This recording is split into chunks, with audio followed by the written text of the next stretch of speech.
أما بعد قال الله سبحانه وتعالى ولله على الناس حج البيت من استطاع إليه سبيلا وقال النبي صلى الله عليه وسلم الحجاج والعمار وفد الله إن دعوه أجابهم وإن استغفروه غفر لهم أو كما قال صلی اللہ علیہ وسلم۔ میرا محترم دوستو، میرے بھائیو، الحمدللہ 4 روزہ حج تربیتی پروگرام کا کل سے آغاز ہو چکا ہے۔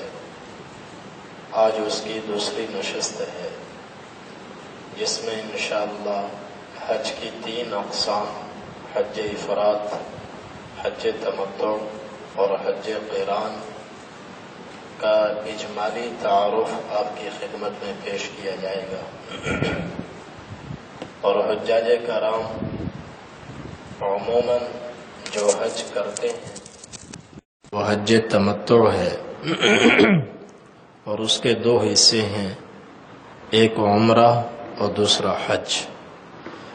انشاءاللہ آج کی اس نشست میں حج تمتع کی تفصیل شروع ہوگی، اور اس کا پہلا مرحلہ جو عمرہ ہے وہ آپ کی خدمت میں بیان کیا جائے گا۔ حج ایک بہت بڑی سعادت ہے، اسلام کا 5واں رکن ہے۔ اللہ تعالیٰ نے اسلام کی بنیاد جن 5 ستونوں پر رکھی ہے، ان میں 5واں اہم ترین ستون وہ حج ہے۔ آپ نے فرمایا بنی الاسلام علی 5 شہادت اللہ الہ الا اللہ وان محمد رسول اللہ واقام الصلاۃ وایتاء الزکاۃ وصوم رمضان وحج البیت۔ کہ اسلام کی بنیاد اللہ تعالیٰ نے 5 ستونوں پر رکھی ہے۔ ایک کلمہ طیبہ اور اللہ کی وحدانیت، نبی کریم صلی اللہ علیہ وسلم کی نبوت اور رسالت کی گواہی دینا، نماز قائم کرنا، زکوٰۃ ادا کرنا، رمضان المبارک کے روزے رکھنا اور حج کرنا، بیت اللہ کا حج کرنا۔ حج صاحب استطاعت لوگوں پر فرض ہے اور بہت بڑی سعادت کی بات ہے۔ ایک صحابی نے نبی کریم صلی اللہ علیہ وسلم سے پوچھا، یا رسول اللہ ای الاعمال افضل، افضل ترین عمل کون سا ہے؟ افضل ترین عمل کون سا ہے؟ نبی کریم صلی اللہ علیہ وسلم نے فرمایا، سب سے افضل عمل تو ایمان ہے، ایمان باللہ۔ انہوں نے عرض کیا ثم ماذا، اس کے بعد کون سا افضل عمل ہے؟ آپ نے فرمایا الجہاد فی سبیل اللہ، اللہ کے راستے میں جہاد کرنا۔ انہوں نے پوچھا ثم ماذا، صحیح بخاری اور صحیح مسلم کی روایت ہے کہ تیسرے نمبر پر اس کے بعد کون سا عمل ہے؟ تو نبی کریم صلی اللہ علیہ وسلم نے فرمایا حج مبرور، حج مبرور یہ سب سے افضل عمل ہے۔ اس پر اخراجات بہت آتے ہیں اور بظاہر اس میں مال نکلتا ہے، حقیقت میں اس سے دنیا بھی بنتی ہے، آخرت بھی بنتی ہے۔ بظاہر اس میں لاکھوں روپے نکل جاتے ہیں، اور خطیر رقم سن کر بعضوں کے دل دھڑکنے لگتے ہیں، مگر حقیقت یہ ہے کہ حج کی برکت سے اللہ تعالیٰ دنیا کی فراوانی بھی عطا فرماتے ہیں۔ اس میں مال میں کمی نہیں ہوتی، بلکہ اس سے اضافہ ہوتا ہے۔ حضور نے فرمایا تابعوا بین الحج والعمرہ، حج عمرہ کثرت سے کیا کرو۔ کیوں؟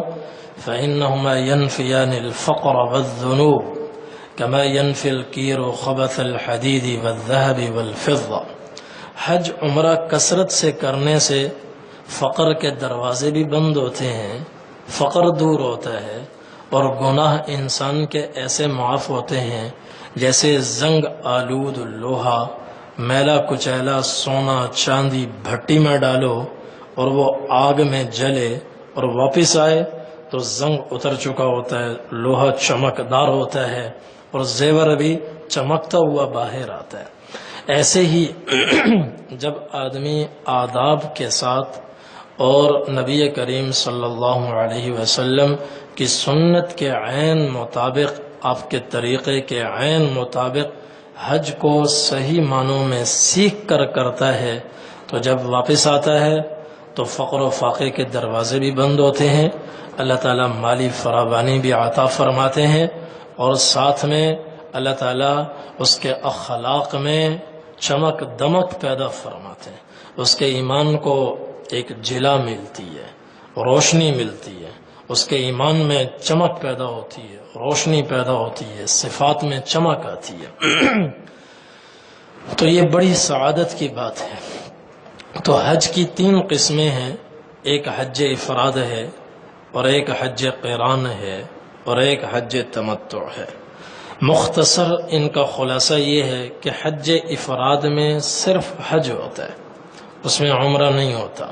یہاں سے آدمی جب احرام باندھتا ہے تو اس میں یہ نیت کرتا ہے یا اللہ میں حج کرنا چاہتا ہوں، اس حج کو میرے لیے آسان فرما، قبول فرما، اور حج کی نیت سے وہ تلبیہ پڑھتا ہے اور کہتا ہے اللہم حجتن، اللہم حجتن، حج، اور پھر تلبیہ پڑھتا ہے لبیک اللہم حجتن، لبیک اللہم لبیک، لبیک لا شریک لک لبیک، ان الحمد والنعمت لک والملک لا شریک لک۔ یہ حج افراد ہے۔ اب اس میں کیا ہوتا ہے، جب آدمی یہاں سے جائے گا حرم میں تو یہ حج کا احرام باندھنے والا یہاں سے جب چلا جائے، یکم ذی قعدہ کو جائے، جیسے یکم ذی قعدہ سے فلائٹیں شروع ہو جاتی ہیں، ورنہ حج کا یہ احرام یکم شوال سے بھی باندھا جا سکتا ہے۔ یکم ذی قعدہ کو جائے یا 10 ذی قعدہ کو جائے یا 20 کو جائے یا یکم ذی الحجہ کو جائے یا 5 ذی الحجہ کو جائے، ہر حال میں جب چلا جائے یہ حلال ہوگا 10 ذی الحجہ کو قربانی کے بعد۔ رمی اور قربانی کرنے کے بعد یہ جا کر حلال ہوگا۔ تو یہ احرام چونکہ کافی لمبا ہو جاتا ہے، بہت لمبا ہو جاتا ہے، اور یہ پورا عرصہ احرام میں گزارنا پڑتا ہے، اور احرام کی ساری پابندیاں ہیں کہ خوشبو نہ لگاؤ، سلا ہوا کپڑا نہ پہنو، سر نہ ڈھانکو اور چہرہ نہ چھپاؤ، بڑی پابندیاں ہیں۔ تو ان پابندیوں کی رعایت مشکل ہے، اس لیے عام طور پر لوگ حج افراد نہیں کرتے۔ حج افراد اگر کوئی کرتا ہے تو وہ کرتا ہے جو بالکل آخری فلائٹوں میں جاتے ہیں، 5 ذی الحجہ 6 ذی الحجہ کو جاتے ہیں، تو یہیں سے حج افراد کہ انہوں نے نیت کر لی، اب یہ وہاں جا کر عمرہ نہیں کریں گے بلکہ طواف قدوم کریں گے، ایک طواف کریں گے، پھر 8 ذی الحجہ کو مینا جائیں گے اور پھر 9 کو عرفات جائیں گے، تو باقی آگے وہی کام کریں گے جو دوسرے حجاج کرام بھی کرتے ہیں۔ اس کا نام ہے حج افراد۔ اور دوسرا ہے حج قران۔ حج قران کیا ہے؟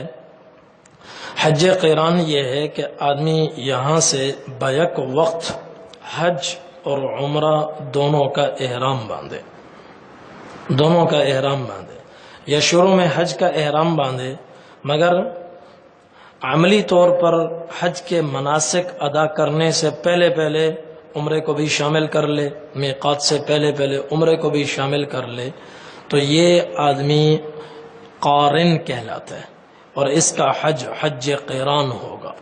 یہ کیا کرے گا؟ یہ وہاں جا کر پہلے عمرہ کرے گا، عمرہ کرنے کے بعد عمرے میں طواف اور سعی کرنے کے بعد یہ شخص حلق نہیں کروائے گا بلکہ بدستور احرام میں رہے گا اور 8 ذی الحجہ کو یہ منا جائے گا، پھر آگے عرفات، اور پھر وہاں سے واپسی دوسرے حجاج کرام کی طرح 10 ذی الحجہ کو رمی اور قربانی کروانے کے بعد یہ شخص حلال ہوگا۔ اس میں بھی احرام لمبا ہو جاتا ہے، اس میں بھی احرام لمبا ہوتا ہے، اور اس میں حج بھی ہے، عمرہ بھی ہے۔ اور تیسرا ہے حج تمتع۔ حج تمتع گھر سے چلتے ہوئے آفاق سے صرف عمرے کی نیت کرنا، یا اللہ میں عمرے کی نیت کر رہا ہوں، اس عمرے کو میرے لیے آسان فرما، قبول فرما، پھر عمرے کی نیت سے وہ تلبیہ پڑھے، تو یہ شخص جب حرم میں پہنچے گا پہلے عمرہ کرے گا، عمرے کا طواف اور سعی کرنے کے بعد یہ حلق کروائے گا، یہ قصر کروائے گا اور حلال ہو جائے گا۔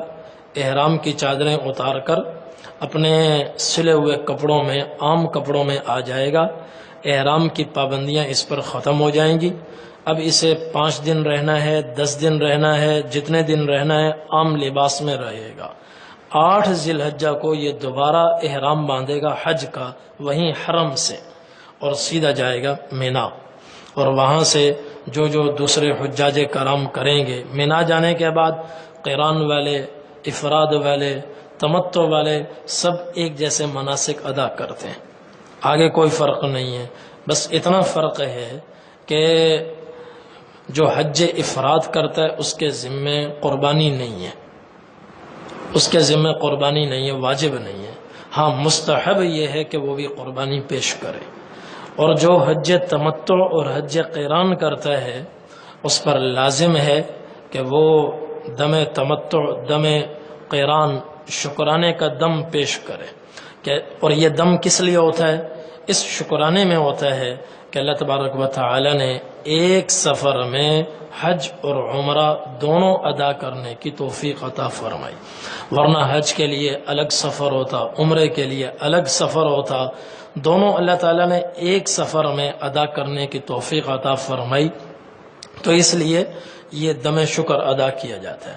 حضرت عائشہ رضی اللہ عنہا فرماتی ہیں نبی کریم صلی اللہ علیہ وسلم نے مدینہ طیبہ ورود کے بعد سن 10 ہجری میں اپنی زندگی کا جب آخری احرام حج فرمایا تو ذوالحلیفہ سے جب آپ چلے تو فمنا من اہل بعمرہ، ہمارے قافلے میں کچھ لوگ ایسے تھے جنہوں نے صرف عمرے کا احرام باندھا ہوا تھا اور انہوں نے آگے جا کر حج تمتع کرنا تھا۔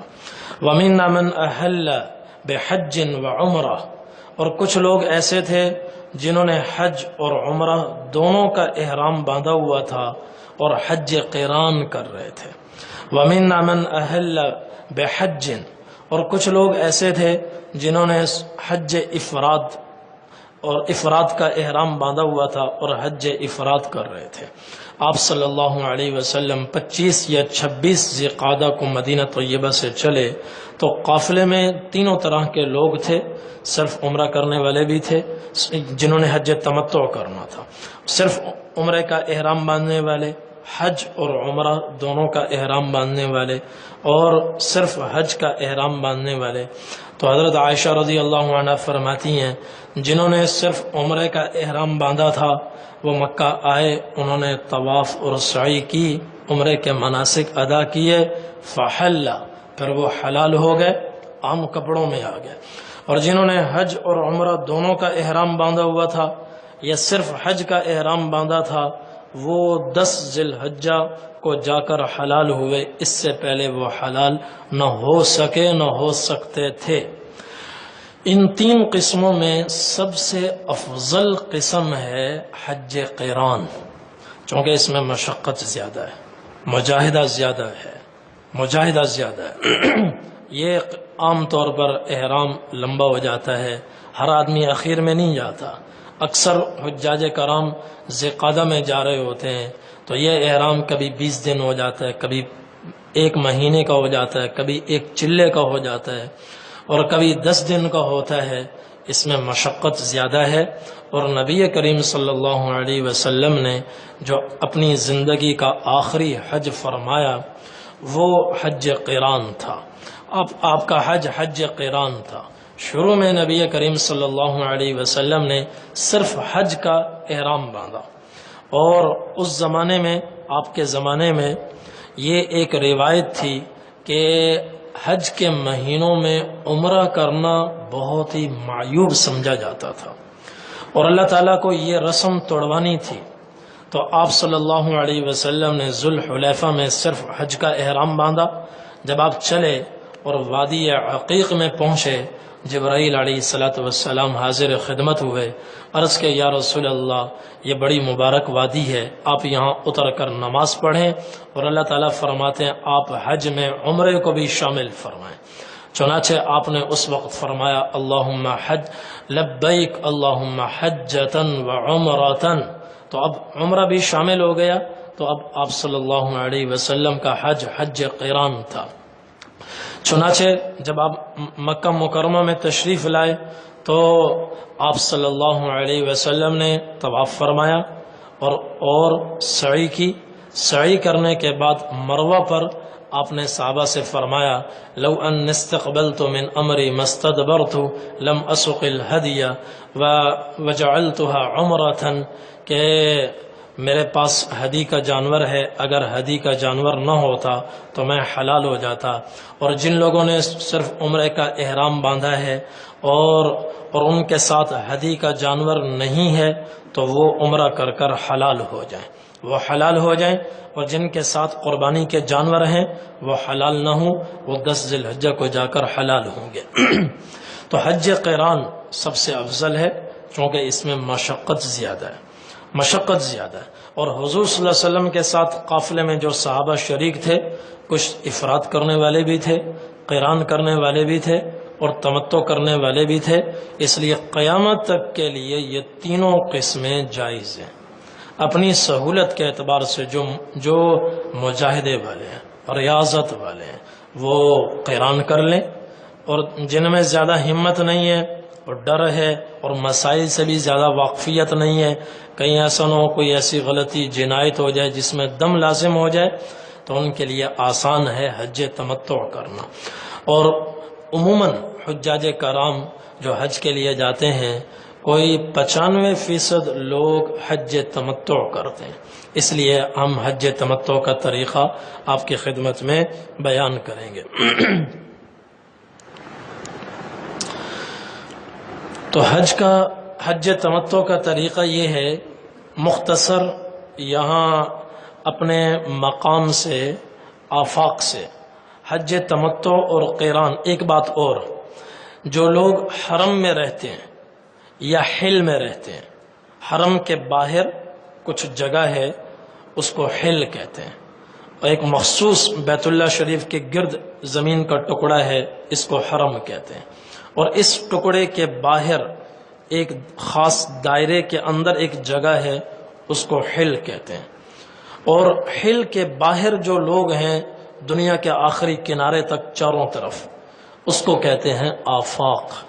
مثلا ہم لوگ جو بڑے میقات سے پیچھے پیچھے رہتے ہیں وہ آفاقی کہلاتے ہیں۔ مدینہ منورہ آفاق میں ہے، چونکہ مدینہ سے جب آدمی مکہ کی طرف چلتا ہے ذوالحلیفہ بڑا میقات آتا ہے، تو باہر سے آنے والوں کے لیے نبی کریم صلی اللہ علیہ وسلم نے کچھ حدود مقرر فرمائی کہ باہر سے آنے والا اگر مکہ مکرمہ میں جا رہا ہے تو اس حد سے گزرتے ہوئے لازم ہے اس پر یا حج کا احرام ہو یا عمرے کا احرام ہو۔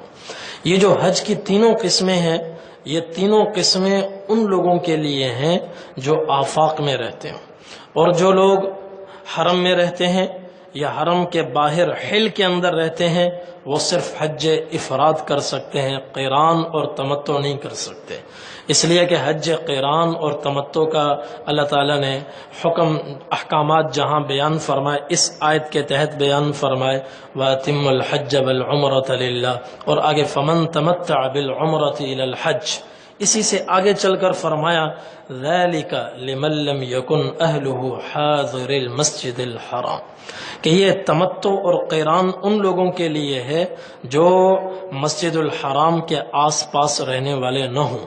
یعنی نہ حرم میں رہتے ہوں نہ حل میں رہتے ہوں. یہ حج تمتع قیران باہر کے لوگ کر سکتے ہیں، اندر والے صرف حج افراد کریں گے. مکہ مکرمہ میں کوئی آدمی رہتا ہے وہ صرف حج افراد کرے گا، حج افراد. اور جدہ میں کوئی رہتا ہے وہ حج افراد کرے گا. حرم کے باہر اور میقات کے اندر جو لوگ رہتے ہیں وہ بھی صرف حج افراد کریں گے. اور یہ انتظام اللہ تعالیٰ نے اس لیے فرمایا کہ باہر سے جو لوگ آ رہے ہیں حرم میں ان کو زیادہ سے زیادہ موقع ملے. جو حرم میں رہنے والے ہیں وہ جب چاہیں عمرہ کر لیں، جب چاہیں عمرہ کر لیں. تو باہر سے آنے والوں کو عمرے کی سعادت حاصل ہو جائے، اس لیے اللہ تبارک و تعالیٰ نے یہ انتظام فرمایا. تو باہر والوں کے لیے تینوں قسموں میں سے جس قسم کے مطابق احرام باندھنا چاہیں باندھ سکتے ہیں. اور حرم کے اندر جو لوگ رہتے ہیں یا حل میں رہتے ہیں وہ صرف حج افراد کر سکتے ہیں. تو آفاق سے جو لوگ جاتے ہیں تو ان کے لیے عام طور پر وہ حج تمتع کرتے ہیں، اسی میں ان کو سہولت ہوتی ہے. تو اس لیے حج تمتع کا طریقہ آپ کی خدمت میں عرض کیا جا رہا ہے. حج تمتع میں دو حصے ہیں، ایک عمرہ اور ایک حج. گھر سے چلتے ہوئے، آفاق سے چلتے ہوئے، میقات سے پہلے آدمی صرف عمرے کی نیت کرتا ہے اور اس نیت میں حج شامل نہیں ہوتا. ذہن میں ہوتا ہے لیکن زبان سے جو الفاظ ادا کرتا ہے وہ یہی ادا کرتا ہے، اللہم انی ارید العمرہ فیسرھا لی وتقبلھا منی. یا اللہ میں عمرے کا ارادہ کرتا ہوں، اس کو میرے لیے آسان فرما، قبول فرما. پہلے عمرہ کرتا ہے، عمرے کے مناسک ادا کرنے کے بعد وہ حلق یا قصر کروا کر حلال ہو جاتا ہے اور اپنے سادہ کپڑوں میں آ جاتا ہے. پھر 8 ذی الحجہ کی صبح کو یا 7 ذی الحجہ کی شام کو وہ حرم ہی سے پھر حج کا احرام باندھتا ہے اور مینا کی طرف روانہ ہو جاتا ہے. تو حج کا طریقہ اگلی نشست میں آئے گا. ابھی انشاءاللہ عمرے کا طریقہ آپ کی خدمت میں عرض کیا جائے گا. تو عمرے کا طریقہ یہ ہے کہ سب سے پہلے چونکہ احرام باندھنا ہے، عمرے کے اندر احرام ایسے ہے جیسے نماز میں اللہ اکبر کہنا، تکبیر تحریمہ، اور حلق کروانا ایسے ہوتا ہے جیسے سلام پھیرنا. اللہ اکبر جب آدمی نماز میں کہتا ہے بہت سی چیزیں حرام ہو جاتی ہیں، بات چیت نہیں کر سکتا، کھا نہیں سکتا، پی نہیں سکتا، بہت سی چیزیں حرام ہو جاتی ہیں. اور جیسے ہی سلام پھیرتا ہے وہ سب کچھ پھر حلال ہو جاتا ہے. اسی طریقے سے احرام میں پابندیاں آتی ہیں. احرام گویا تکبیر تحریمہ کی طرح ہے، اور احرام سے پہلے اس کی تیاری ضروری ہے. اور تیاری یہ ہے کہ کچھ ضروری چیزیں خرید لی جائیں.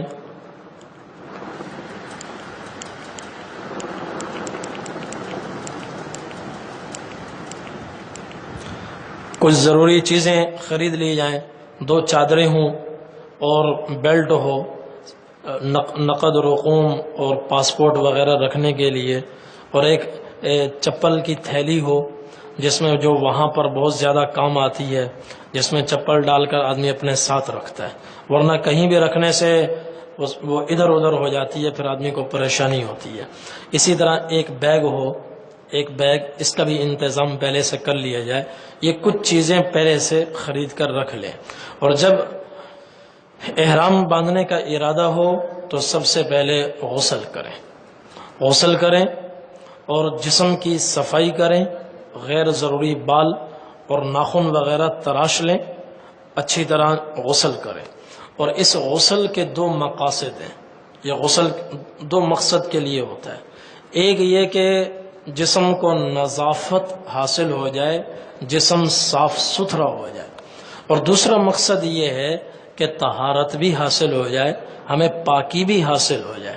ان 2 مقاصد کے لیے غسل ہوتا ہے. لہذا یہ غسل مرد بھی کریں گے، عورتیں بھی کریں گی. اگر عورتوں کے ایام مخصوص ہوں، بیماری کے ایام ہوں جس میں وہ پاک نہیں ہو سکتی، تب بھی وہ غسل کریں گی. ان کا غسل طہارت کے لیے نہیں ہوگا، ان کا غسل نظافت کے لیے ہوگا، صفائی کے لیے ہوگا.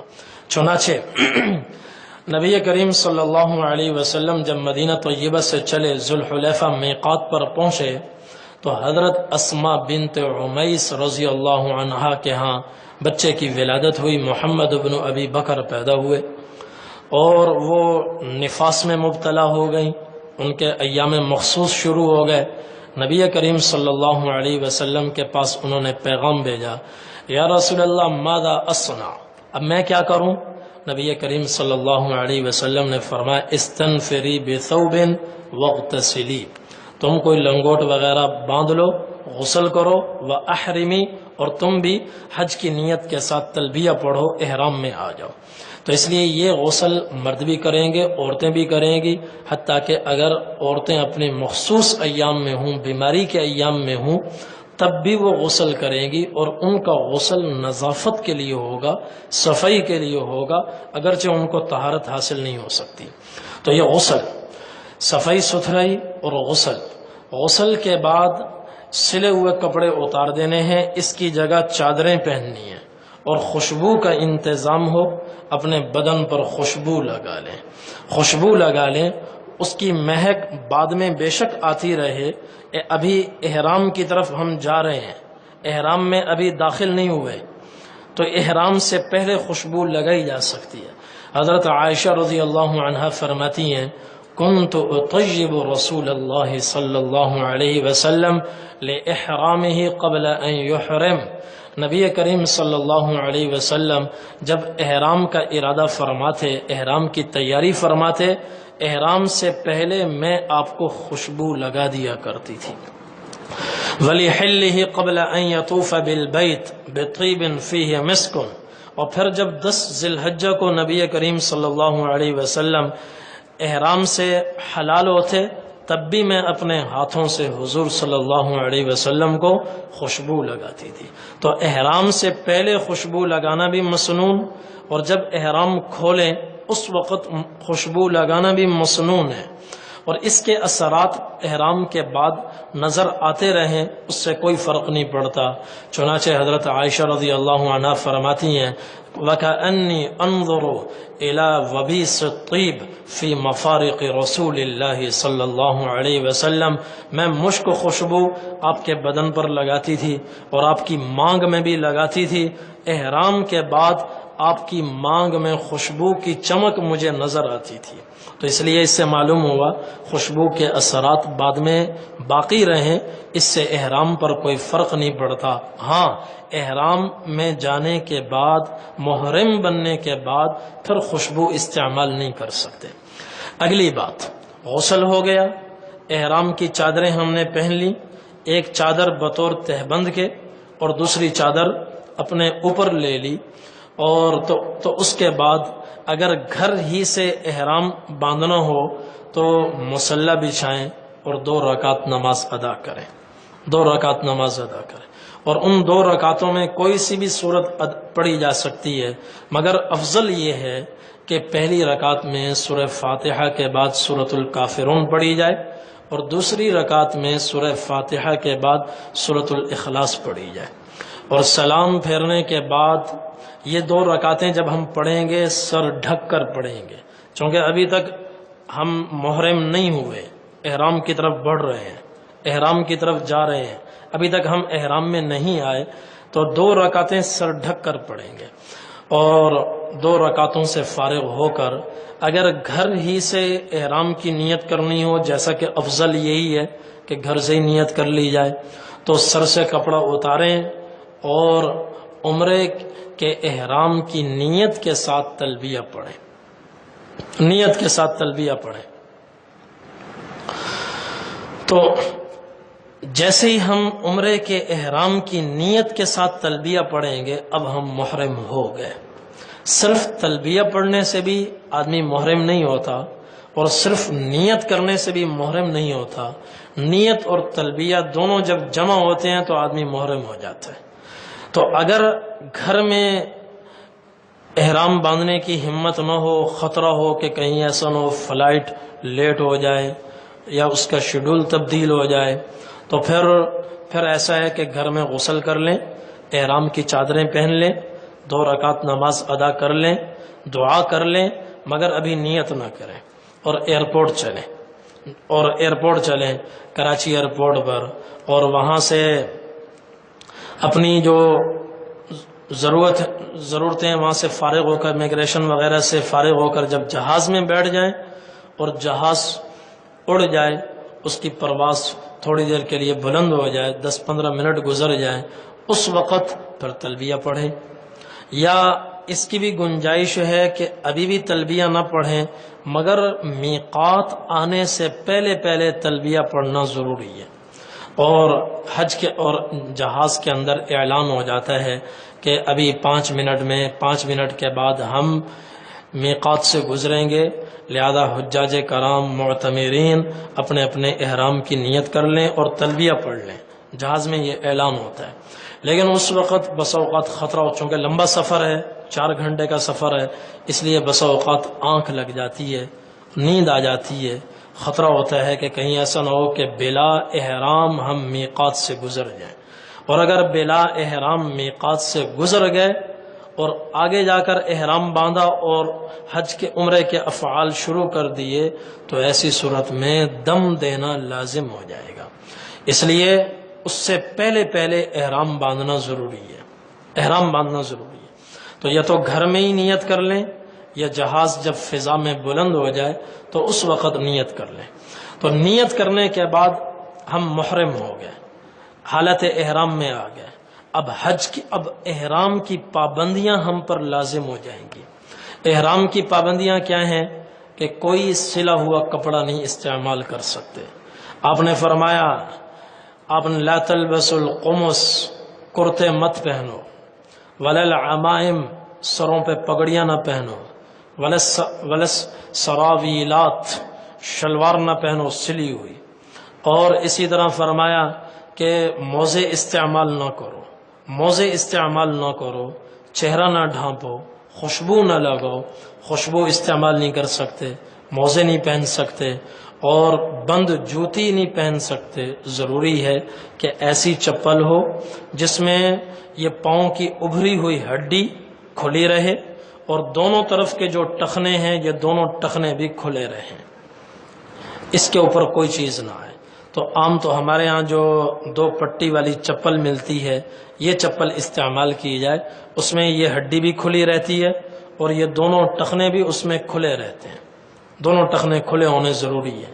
اسی طرح حالت احرام میں خشکی کے جانور کا شکار نہیں کر سکتے، شکار نہیں، یہ تو چند وہ چیزیں ہیں، بال نہیں کاٹ سکتے، ناخن نہیں کاٹ سکتے، اور مردوں کے لیے کہ وہ چہرہ بھی نہیں چھپا سکتے اور سر بھی نہیں ڈھانپ سکتے، اور پاؤں میں موزہ نہیں پہن سکتے۔ عورتوں کا احرام یہ ہے کہ وہ عام بدستور سلے ہوئے کپڑے پہنے گی اور اپنی عام استعمال کی جوتی جو چاہیں وہ پہن سکتی ہیں، اور سر بھی ڈھانپیں گی۔ ان کا احرام ان کے چہرے میں ہے، چہرہ کھلا ہونا چاہیے، چہرے کے اوپر کپڑا نہ لگے۔ ان کا احرام یہ ہے کہ چہرے پہ کپڑا نہ لگے، خوشبو بھی وہ نہیں لگا سکتی، بال نہیں توڑ سکتی، ناخن نہیں کاٹ سکتی، شکار نہیں کر سکتی، اور سلے ہوئے کپڑے پہن سکتی ہیں، جوتی جو چاہیں استعمال کر سکتی ہیں، سر بھی ان کا ڈھکا رہے گا، سر کھولنا ان کے لیے جائز نہیں ہے، ہمارے لیے سر ڈھانپنا جائز نہیں ہے، ان کے لیے سر کھولنا جائز نہیں ہے اجنبی مردوں کے سامنے۔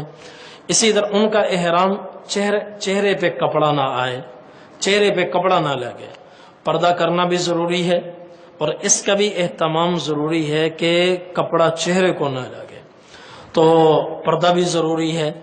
یہ نہیں ہے کہ احرام کی حالت میں پردے کا حکم سے وہ مستثنا ہو جائیں، ایسا نہیں ہے۔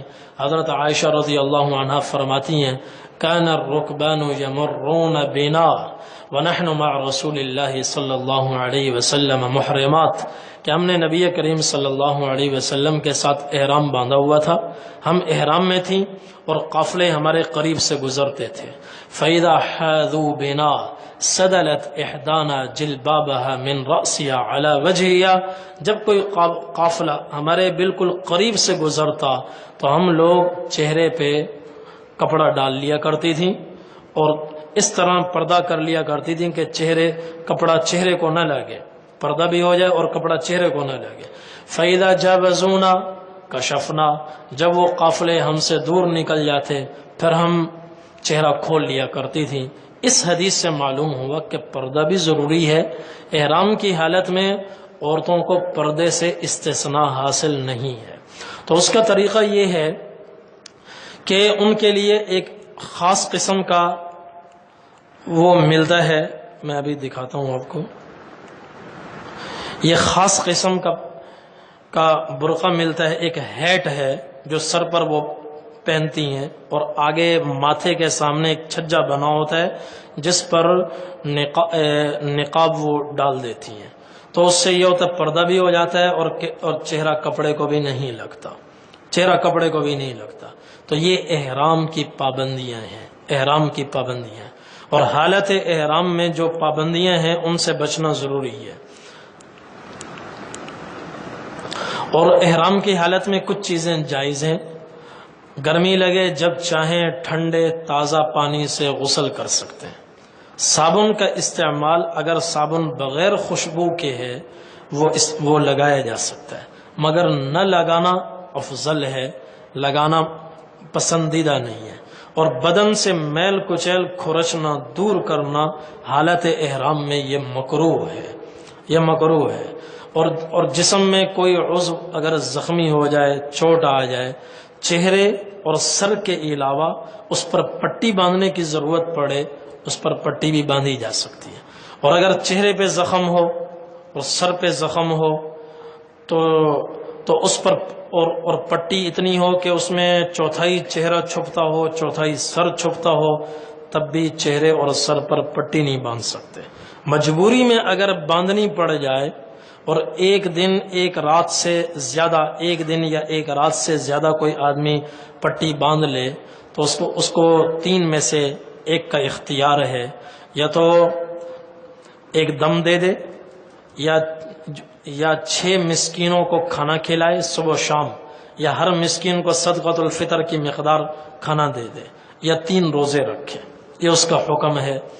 بہرحال جس کو یہ مسئلہ پیش آئے وہ بعد میں معلوم کر لیں، اگر یہ پیچیدہ مسائل میں بیان کروں گا تو جو حج کا موٹا موٹا طریقہ ہے وہ بھی کہیں آپ کے ذہنوں سے نکل نہ جائے۔ تو اس لیے اسی طرح کوئی دوائی جسم میں لگانی ہے بغیر خوشبو کے تو وہ بھی لگا سکتے ہیں، اور حل اور حرم میں کوئی موذی جانور ہے، سانپ ہے، بچھو ہے، تو اس کو بھی مارا جا سکتا ہے۔ آپ نے فرمایا 5 فواسق یقتلن فی الحل والحرم، اس قسم کی چیزوں کو حرم میں، حل میں، ہر جگہ مارا جا سکتا ہے، اس کی اجازت ہے۔ لیکن احرام کی حالت میں یہ کچھ چیزیں مکروہ ہیں، کنگھی کرنا، اس میں چونکہ بال گرتے ہیں، میل کچیل دور کرنا، تو اگر اسی طرح جس کے سر کے بال کمزور ہوں تو اس کے لیے سر کو کھجلانا بھی مکروہ ہے، کہیں ایسا نہ ہو کہ بال گر جائیں۔ اور خوشبو قصدن کسی ایسے شخص کے پاس چلے جانا جس کے پاس خوشبو ہو، اس کو سونگھنا، خوشبو لگانا تو ناجائز ہے، مگر کہ ادھر ادھر چلے جانا کہ خوشبو آتی رہے، اس مقصد کے لیے جانا آنا یہ بھی مکروہ ہے۔ اسی طرح خوشبودار کھانا ہو بغیر پکا ہوا ہو تو وہ بھی مکروہ ہے، اگر پکا ہوا ہے تو پھر ٹھیک ہے، پھر اس کی اجازت ہے۔ اور سطر ڈھانپنے کے لیے احرام پر پن لگانا، سیفٹی لگانا یا اس کو سینا، یہ بھی مکروہ ہے، تو اس کو پکڑنے کا اہتمام کریں، چونکہ زیادہ وقت بھی نہیں ہے تو اس کا دوسرا اہتمام ہونا چاہیے۔ کوئی چیز لگانا مکروہ ہے، لیکن اگر کسی کو خطرہ ہو کہ ورنہ سطر میرا کھل جائے گا تو گنجائش ہے کہ وہ پن وغیرہ لگا سکتے ہیں معمولی طور پر تاکہ سطر نہ کھلے۔ تو یہ چیزیں احرام کی حالت میں مکروہ ہیں، ان سے بچنا چاہیے۔ اور دوران احرام جو میں نے کل باتیں بتائی تھیں، فلا رفث ولا فسوق ولا جدال فی الحج، خوشبو سے تو ہر آدمی بچنے کا اہتمام کرتا ہے مگر جھگڑے سے بچنے کا کوئی اہتمام نہیں کرتا، زبان کی حفاظت نہیں کرتے، ایئرپورٹ پر جھگڑے شروع ہو جاتے ہیں اور جہاز میں جھگڑے شروع ہو جاتے ہیں، کوئی آگے بیٹھ گیا، پیچھے بیٹھ گیا، دسترخوان پر جھگڑے ہو رہے ہوتے ہیں۔ اس لیے حتی الامکان اپنے آپ کو جھگڑوں سے بچائیں۔ یہ حج صرف مینا، عرفات، مزدلفہ میں گھومنے پھرنے کا نام نہیں ہے، بلکہ اپنے اندر صفت صبر پیدا کرنے کا نام ہے، صفت صبر پیدا کرنے کا۔ ایک حدیث میں نبی کریم صلی اللہ علیہ وسلم نے ارشاد فرمایا، انما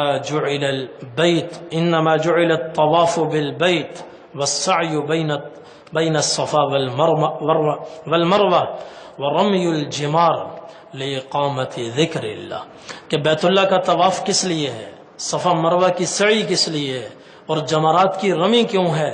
فرمایا یہ سب اس لیے ہے تاکہ تمہارے جسم کے روئے میں اللہ کی محبت سرایت کر جائے، اور تمہاری زبان کے ساتھ ساتھ تمہارا ذکر قلبی بھی شروع ہو جائے، ذکر بھی، دل بھی اللہ اللہ بولنا شروع ہو جائے۔ اس لیے قدم قدم پر اس کا استحضار ہو کہ وَأَتِمُّ الْحَجَّ وَالْعُمْرَةَ لِلَّهِ، میں اللہ کے لیے حج کر رہا ہوں، اللہ کے لیے عمرہ کر رہا ہوں۔ جب اس کا استحضار اللہ کے لیے کر رہا ہوں تو اللہ کے لیے غصہ پینا بھی آسان ہو جائے گا، اللہ کے لیے برداشت کرنا آسان ہو جائے گا۔ تو اس لیے ان ہر قسم کے گناہوں سے بچنے کا اہتمام ہو۔ تو اسی طرح جدہ ایئرپورٹ سے نکلیں گے اور پھر آگے حدود حرم میں ہم داخل ہوں گے، گاڑی میں سوار ہوں گے، سوار ہو کر پھر حدود حرم کی طرف ہم چلیں گے۔ تو آگے چلتے چلتے یہ درمیان میں آپ دیکھیں ایک رحل آ رہی ہے، سڑک کے بیچ میں ایک رحل بنی ہوئی ہے، یہ علامت ہے کہ اس کے بعد اب حدود حرم شروع ہو رہی ہے، حدود حرم۔ اور اسی طرح احرام باندھنے کے بعد دوران سفر جو سب سے افضل ذکر ہے وہ ہے تلبیہ۔ مردوں کے لیے مستحب اور سنت یہ ہے کہ اونچی آواز سے تلبیہ پڑھیں۔ کل میں نے حدیث سنائی تھی، ایک صحابی نے پوچھا یا رسول اللہ ای الحج افضل، بہترین حج کون سا ہے؟ آپ نے فرمایا العج والثج، جس میں بلند آواز سے تلبیہ پڑھا جائے اور جس میں قربانیاں زیادہ سے زیادہ پیش کی جائیں۔ صحابہ کرام نبی کریم صلی اللہ علیہ وسلم کے ساتھ جب حج کے لیے ذوالحلیفہ سے چلے تو آہستہ آہستہ تلبیہ پڑھ رہے تھے۔ بیچ راستے میں روحا پر تھوڑی سی مسافت طے کرنے کے بعد جبرائیل علیہ السلام آسمان سے زمین پر آئے اور آ کر عرض کیا یا رسول اللہ، اللہ تعالیٰ فرما رہے ہیں آپ اپنے صحابہ سے فرمائیں ان یرفعوا اصواتهم بالتلبیۃ والاحلال، کہ اونچی آواز میں تلبیہ پڑھیں، بلند آواز سے تلبیہ پڑھیں۔ تو جبرائیل علیہ السلام نے قافلہ رکوا دیا، آپ کی سواری رکوا دی اور کہا یا رسول اللہ، اللہ تعالیٰ فرما رہے ہیں صحابہ سے کہیں بلند آواز سے تلبیہ پڑھیں، اور عورتیں آہستہ اور پست آواز میں تلبیہ پڑھیں۔ پھر زندگی میں جو انقلابات آتے ہیں، خاص طور پر انقلابی احوال میں کثرت سے تلبیہ پڑھیں۔ انقلابی احوال کیا ہیں؟ صبح سے شام ہو رہی ہے، صبح کا اجالا، دن کی روشنی دور ہو رہی ہے، رات آ رہی ہے، ایک انقلاب برپا ہو رہا ہے، تو اس وقت بھی تلبیہ پڑھیں۔ رات آ رہی ہو تلبیہ پڑھیں، رات کے بعد دن کا اجالا ہو رہا ہو تلبیہ پڑھیں، زمین سے اوپر کی طرف جائیں تلبیہ پڑھیں، اوپر سے نیچے آئیں تلبیہ پڑھیں، قافلوں سے ملیں تلبیہ پڑھیں۔ حضرت ابو سعید خدری رضی اللہ تعالی عنہ فرماتے ہیں خرجنا مع رسول اللہ صلی اللہ علیہ وسلم نصرخ بالحج صراخا، ہم حضور صلی اللہ علیہ وسلم کے ساتھ حج کے لیے نکلے تو ہم تو چیخ چیخ کر تلبیہ پڑھتے تھے، اونچی آواز میں تلبیہ پڑھتے تھے۔ اور اونچی آواز میں تلبیہ پڑھنے کا ایک فائدہ یہ ہے کہ جب آدمی تلبیہ پڑھتا ہے تو بسا اوقات ساتھ میں کوئی ہمارے حاجی بیٹھا ہوتا ہے، حج کے لیے جا رہا ہے، عمرے کے لیے جا رہا ہے، تو وہ بھولا ہوا ہوتا ہے، بھولے ہوئے کو تلبیہ یاد آ جاتا ہے۔ اور پھر تلبیہ میں نے کل بتایا تھا اتنی بڑی عبادت ہے، جب آدمی تلبیہ پڑھتا ہے اس کے چاروں طرف، سامنے پیچھے، مشرق مغرب شمال جنوب، روئے زمین کے آخری کونے تک ہر ذرہ، ہر درخت، ہر پتا، ہر پہاڑ اس کے ساتھ شریک ہو کر تلبیہ پڑھتے ہیں، تلبیہ پڑھتے ہیں۔ اتنا تلبیہ اللہ تعالیٰ کو محبوب ہے۔ احرام کی حالت میں سب سے افضل عمل تلبیہ ہے جو احرام سے شروع ہوتا ہے اور طواف پر ختم ہوتا ہے. جب طواف کرنے لگیں گے بس وہاں تلبیہ بند ہو جائے گا، اس کے بعد اب تلبیہ نہیں ہے. تو اس لیے دوران سفر قرآن کی تلاوت ہو، اللہ اکبر کی صدائیں ہوں اور تلبیہ ہو، اور دوسرے اذکار بھی ہوں، لیکن تمام اذکار میں سب سے زیادہ فوقیت جس ذکر کو دی جائے وہ تلبیہ. لبیک اللہم لبیک لبیک لا شریک لک لبیک ان الحمد والنعمت لک والملک لا شریک لک. اور چلتے چلتے جب حدود حرم پر پہنچیں اور یہ رحل نظر آئے جو درمیان میں ہے اور علامت نظر آئے کہ اب اس کے بعد حدود حرم شروع ہو رہی ہے، تو ہوشیار ہو جائیں، چوکس ہو جائیں اور اپنے اندر نشاط پیدا کریں، اس لیے کہ حدود حرم میں داخل ہونے کے بعد ہر عمل کی قیمت بڑھ جاتی ہے اور 1,00,000 ہو جاتی ہے.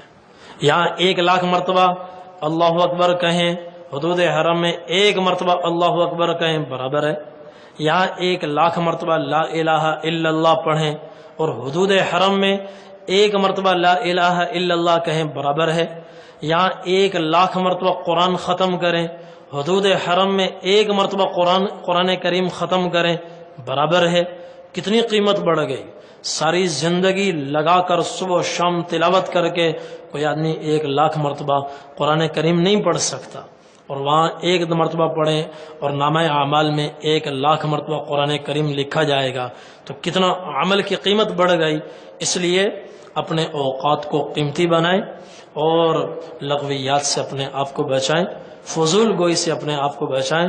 ذکر اذکار کریں، تلبیہ پڑھیں اور ذکر کریں، قرآن کی تلاوت کریں، اللہ کی طرف متوجہ رہیں اور اللہ تعالیٰ سے دعا کرتے رہیں، یا اللہ حدود حرم میں کوئی کام مجھ سے ایسا سرزد نہ ہو کہ جس کی وجہ سے میں آپ کی نظر میں گر جاؤں اور جس کی وجہ سے میرے لیے یہ طے ہو جائے کہ آئندہ اس کو حرم میں نہیں لانا، آئندہ یہ کبھی حرم میں نہ آئے. حضور نے فرمایا ابغض الناس الی اللہ ثلاثہ، 3 آدمیوں سے اللہ کو سخت نفرت ہے. 3 آدمی اللہ کو ایک نظر نہیں پاتے. کون سے؟ ان میں پہلے نمبر پر ملحد فی الحرم، وہ آدمی جو حرم میں داخل ہو کر بھی گناہ نہ چھوڑتا ہو، حرم میں آ کر بھی جھگڑے کرتا ہو، حرم میں آ کر بھی غیبتیں کرتا ہو، حرم میں آ کر بھی بد نظری کرتا ہو، حرم میں آ کر بھی اس کے دل و دماغ میں گناہوں کے جذبات اٹھتے ہوں، پروان چڑھتے ہوں، گناہ کی باتیں سوچتا ہو. یہ آدمی اللہ کو ایک نظر پسند نہیں ہے. اور دوسرا وَمُبْتَغٍ فِي الْإِسْلَامِ سُنَّةَ الْجَاهِلِيَّةِ، اللہ نے جس کو اسلام کی روشنی عطا کی ہو اور سنت کا طریقہ معلوم ہو، پھر حضور کی سنت کے طریقے کو چھوڑ کر کہ نہیں یہ نہیں، مجھے میرے آباء و اجداد کا طریقہ زیادہ محبوب ہے، میرا باپ یوں کرتا تھا، میرا دادا یوں کرتا تھا، میری برادری یوں کرتی ہے، میرا خاندان یوں کرتا ہے، حالانکہ معلوم ہے کہ سنت یہ ہے، اللہ کے نبی کی سنت یہ ہے. جہالت کی وجہ سے سنت نہیں چھوڑ رہا، بلکہ علم کے باوجود حضور کی سنت پر اپنے آباء و اجداد کے طریقے کو ترجیح دے رہا ہے. حضور نے فرمایا یہ شخص بھی اللہ کو سخت ناپسند ہے، قابل نفرت ہے. اور تیسرا جو کسی مسلمان کے خون سے اپنے ہاتھ رنگے، خون ناحق بہائے، اس سے بھی اللہ تعالیٰ کو سخت نفرت ہے. تو ان میں پہلا آپ نے فرمایا وَمُلْحِدٌ فِي الْحَرَمِ، جو حرم میں داخل ہو کر بھی گناہ نہ چھوڑتا ہو، یہ آدمی اللہ تعالیٰ کو پسند نہیں ہے، مبغوض ہے، گرا ہوا ہے. اس لیے حتی الامکان اپنے آپ کو ہر قسم کے گناہوں سے بچائیں. جیسے سلا ہوا کپڑا نہیں پہن رہے احرام کی وجہ سے، اور خوشبو نہیں لگا رہے، خوشبو سے بچ رہے ہیں، ایسے ہی اپنی زبان کی بھی حفاظت کریں، آنکھوں کی بھی حفاظت کریں، ہاتھوں کی بھی حفاظت کریں. اور اس کا بہترین طریقہ یہ ہے کہ بس ہونٹ سیلے، ہونٹ سیلے، لب سیلے، ہونٹ سیلے، لب سیلے، آہ نہ کر لبوں کو سی، عشق ہے دل لگی نہیں، سینے پہ تیر کھائے جا، قدم آگے بڑھائے جا، یعنی زبان حال سے کہہ دے کہ ہاں ستائے جا۔ کسی کی طرف سے تکلیف ہے اللہ کے لیے اس کو برداشت کرے۔ اور مولانا رومی رحمۃ اللہ علیہ فرماتے ہیں کہ لب بند گوش بند چشم بند گر نبینی نور حق بر من بخن، اپنے ہونٹ سیلو آنکھیں سیلو کہ آنکھوں سے کچھ غلط نہ دیکھو، کان بھی سیلو کہ کسی کی غیبت کسی کی کمی کانوں میں نہ پڑے، ہونٹ سیلو آنکھ سیلو کان سیلو، اور پھر بھی تمہیں نور الہی نظر نہ آئے تو میرے منہ پہ آ کے تھوک دینا اور مجھے دنیا میں رسوا کر دینا کہ رومی جھوٹ بکتا تھا، کہ تم نہ زبان کی حفاظت، نہ آنکھوں کی حفاظت، نہ کان کی حفاظت، اور کہتے ہو ہمیں اللہ کا نور نظر نہیں آتا۔ اللہ کا نور، پہلے یہ 3 کام کرو پھر دیکھو کیسے اللہ اپنا نور دکھائے گا۔ تو اس لیے حفاظت ہو، حدود حرم میں آپ داخل ہو رہے ہیں، حدود حرم میں داخل ہو رہے ہیں۔ اب 2 چیزوں کا احترام ہے، احرام اور حدود حرم، احرام اور حرم، ان دونوں کا احترام ضروری ہے۔ تو آگے چلیں گے، کچھ 27 کلومیٹر ابھی دور ہوں گے، آپ کو یہ ٹاور نظر آئے گا جو مکہ مکرمہ کے بالکل قریب ہے، اور کلاک ٹاور ہے، اور جس کے اوپر ایک گھڑی بنی ہوئی ہے، یہ تقریباً 27-25 میل دور سے نظر آتی ہے۔ تو بس اس کو دیکھتے جائیں اور تلبیہ کثرت سے پڑھتے جائیں، اور لا الہ الا اللہ کی صدا بلند ہو، اللہ اکبر۔ حضور کے قافلے میں جو صحابہ تھے، حضرت عائشہ رضی اللہ عنہ فرماتی ہیں کچھ تو لا الہ الا اللہ زیادہ پڑھتے تھے، کچھ اللہ اکبر پڑھتے تھے، کچھ تلبیہ پڑھتے تھے، مگر ایک نے دوسرے پر اعتراض نہیں کیا۔ یہ نہیں کہا ارے بھائی کلمہ کیا پڑھ رہے ہو، تلبیہ پڑھو، یہ نہیں کہا اللہ اکبر کیا پڑھ رہے ہو، تلبیہ پڑھو، نہیں، جو جس طرح لا الہ الا اللہ پڑھ رہا ہے، تلبیہ پڑھ رہا ہے، تلبیہ اس کو پڑھنے دو، کوئی اللہ اکبر ذکر کر رہا ہے اس کو کرنے دو، جس ذکر میں ہے کرتا رہے۔ تلبیہ پڑھتے ہوئے آپ حرم میں داخل ہوں، اور چلتے چلتے آپ یہاں سب سے پہلے ہوٹل میں جانا پڑے گا، ہوٹل میں جانا مجبوری ہے، ورنہ افضل یہ ہے کہ مکہ مکرمہ میں جب داخل ہوں تو سیدھے مسجد الحرام میں آئیں۔ آپ صلی اللہ علیہ وسلم جب مدینہ طیبہ سے تشریف لائے تو حدود حرم میں داخل ہونے سے پہلے، مکہ مکرمہ سے پہلے، آپ وادی طوبا میں آپ نے پڑاؤ کیا، رات وہاں گزاری مکہ کے، اور آگے مکہ کا فاصلہ سفر کوئی 15-20 منٹ کا تھا اونٹنی پر، طوبا بالکل قریب ہے، مینا کی طرف ہے۔ اگلے دن نبی کریم صلی اللہ علیہ وسلم دن چڑھے اونٹنی پہ سوار ہوئے اور سیدھے آپ مسجد الحرام میں تشریف لائے۔ باب السلام، اس وقت اس دروازے کا نام تھا بابو بنی شیبہ، یہاں سے آپ داخل ہوئے مکہ مکرمہ میں سیدھے۔ اس لیے افضل یہ ہے کہ سیدھے حرم میں آئے، لیکن چونکہ ہوٹل جانا، سامان رکھنا مجبوری ہے، اور گھر سے چل کر ہوٹل پہنچنے تک میں نے محتاط اندازہ لگایا ہے تقریباً 12 گھنٹے کم از کم لگتے ہیں۔ اب گھر سے نکلنے سے لے کر ہوٹل پہنچنے تک، سامان رکھنے تک تقریباً 12-13 گھنٹے لگیں گے۔ اس لیے بعض لوگ بیمار ہوتے ہیں، شوگر کے مریض ہوتے ہیں، ان کو وقتاً فوقتاً کچھ کھانا پینا پڑتا ہے، تو 12 گھنٹوں کے حساب سے اپنی ضرورت کی چیزیں اپنے ساتھ لے لیں۔ تو ہوٹل پہنچیں، سامان رکھیں، اپنا کمرہ دیکھیں، اپنی جگہ پہنچیں، اور اس وقت اگر نیند کا غلبہ ہو، آرام کی ضرورت ہو، تو پہلے آرام کر لیں، آرام کر لیں، اور اونگتے ہوئے طواف کرنا، سعی کرنا، اور پھر دعا کرنا، کچھ پتہ نہ ہو میں اپنے لیے دعا کر رہا ہوں یا بد دعا کر رہا ہوں، اس سے بہتر ہے پہلے آرام کریں اور فریش ہو جائیں، تازہ دم ہو جائیں، غسل کریں، اور پھر آپ حرم میں تشریف لائیں۔ اگر آرام کی حاجت نہ ہو، وہاں پہنچ کر بھی طبیعت میں مکمل نشاط ہو اور طبیعت بالکل ہوشیار ہو، تو ایسی صورت میں سامان رکھ کر غسل کر کے آپ مسجد الحرام میں تشریف لے آئیں۔ مسجد الحرام میں تشریف لائیں تو افضل یہ ہے باب السلام سے داخل ہوں۔ باب السلام کہاں ہے؟ صفا اور مروہ، اس کے بیچ میں دروازہ ہے، صفا کی طرف قریب، اور مروہ کی طرف جاتے ہوئے کچھ دروازے اور بھی آ جاتے ہیں. صفا کے قریب جو دروازہ ہوگا یہ دروازہ باب السلام ہے، اور اس وقت اس کا نام تھا باب بنی شیبہ. حضور کے خاندان کے نام پر اس دروازے کا نام تھا. تو اس سے آپ صلی اللہ علیہ وسلم مکہ مکرمہ میں داخل ہوئے. تو جس سے حضور داخل ہوئے اس سے داخل ہونا سب سے افضل ہے، چونکہ آپ صلی اللہ علیہ وسلم نے جب حج فرمایا قدم قدم پر یہ آواز بلند فرمائی، لِتَأْخُذُوا عَنِّي مَنَاسِكَكُمْ فَإِنِّي لَا أَدْرِي لَعَلِّي لَا أَحُجُّ بَعْدَ حَجَّتِي هَذِهِ. لوگوں دیکھ لو میں کیا کر رہا ہوں، حج کے مناسک سیکھ لو، اور مجھے نہیں پتا اگلے سال میں حج کروں گا کہ نہیں کروں گا، اور ہو سکتا ہے یہ میری زندگی کا آخری حج ہے. اس لیے بار بار آپ اعلان فرما رہے تھے. تو حضور صلی اللہ علیہ وسلم نے یہ نہیں فرمایا، آپ نے فرمایا مجھے دیکھو، مجھ سے سیکھو. تو جو عمل حضور نے کیا وہ سب سے افضل ہے، اس لیے اس دروازے سے داخل ہونا سب سے افضل ہے. اگر یہ دروازہ معلوم نہ ہو یا صفا کی طرف آتے ہوئے رکاوٹیں کھڑی ہوں اور آنا مشکل ہو، تو پھر پاکستانیوں کے لیے، ہندوستانیوں کے لیے جو سب سے قریب دروازہ ہوتا ہے وہ اس کا نام ہے باب الملک عبد العزیز، اور یہ بیت اللہ شریف کے بالکل قریب ہے. پاکستانیوں کو اللہ نے جو دروازہ دیا نا یہ بھی بڑا شاہکار ہے، بڑا عمدہ ہے سب سے. اور اس دروازے سے کھڑے ہوں تو سامنے بیت اللہ شریف نظر آتا ہے، سامنے بیت اللہ نظر آتا ہے.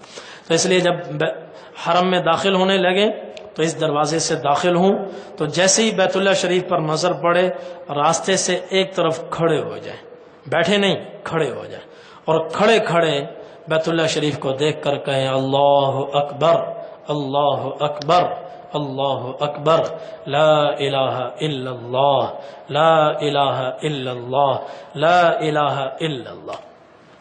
اور پھر درود شریف پڑھیں اور کھڑے ہو کر ہاتھ اٹھائیں، دعا کریں، بیٹھے نہیں کھڑے کھڑے دعا کریں.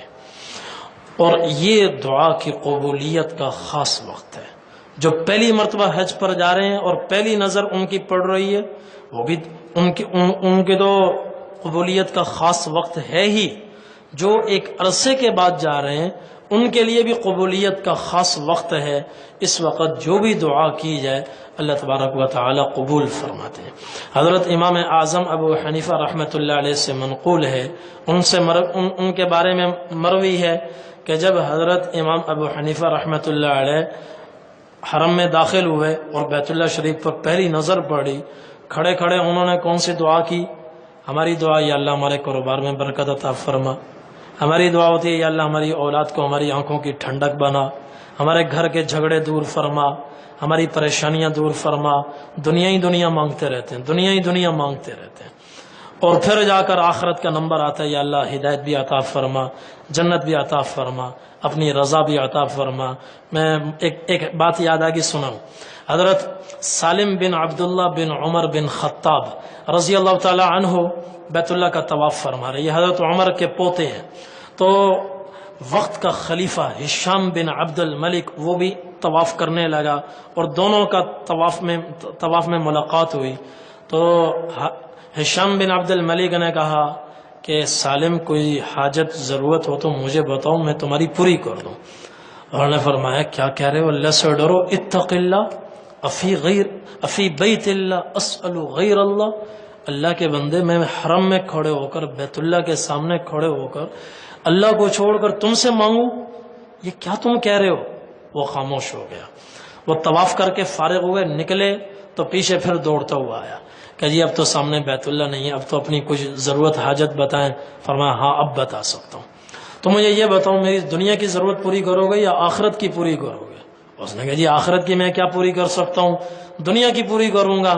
تو انہوں نے فرمایا ما سألت من یملکها فکیف من لا یملکها.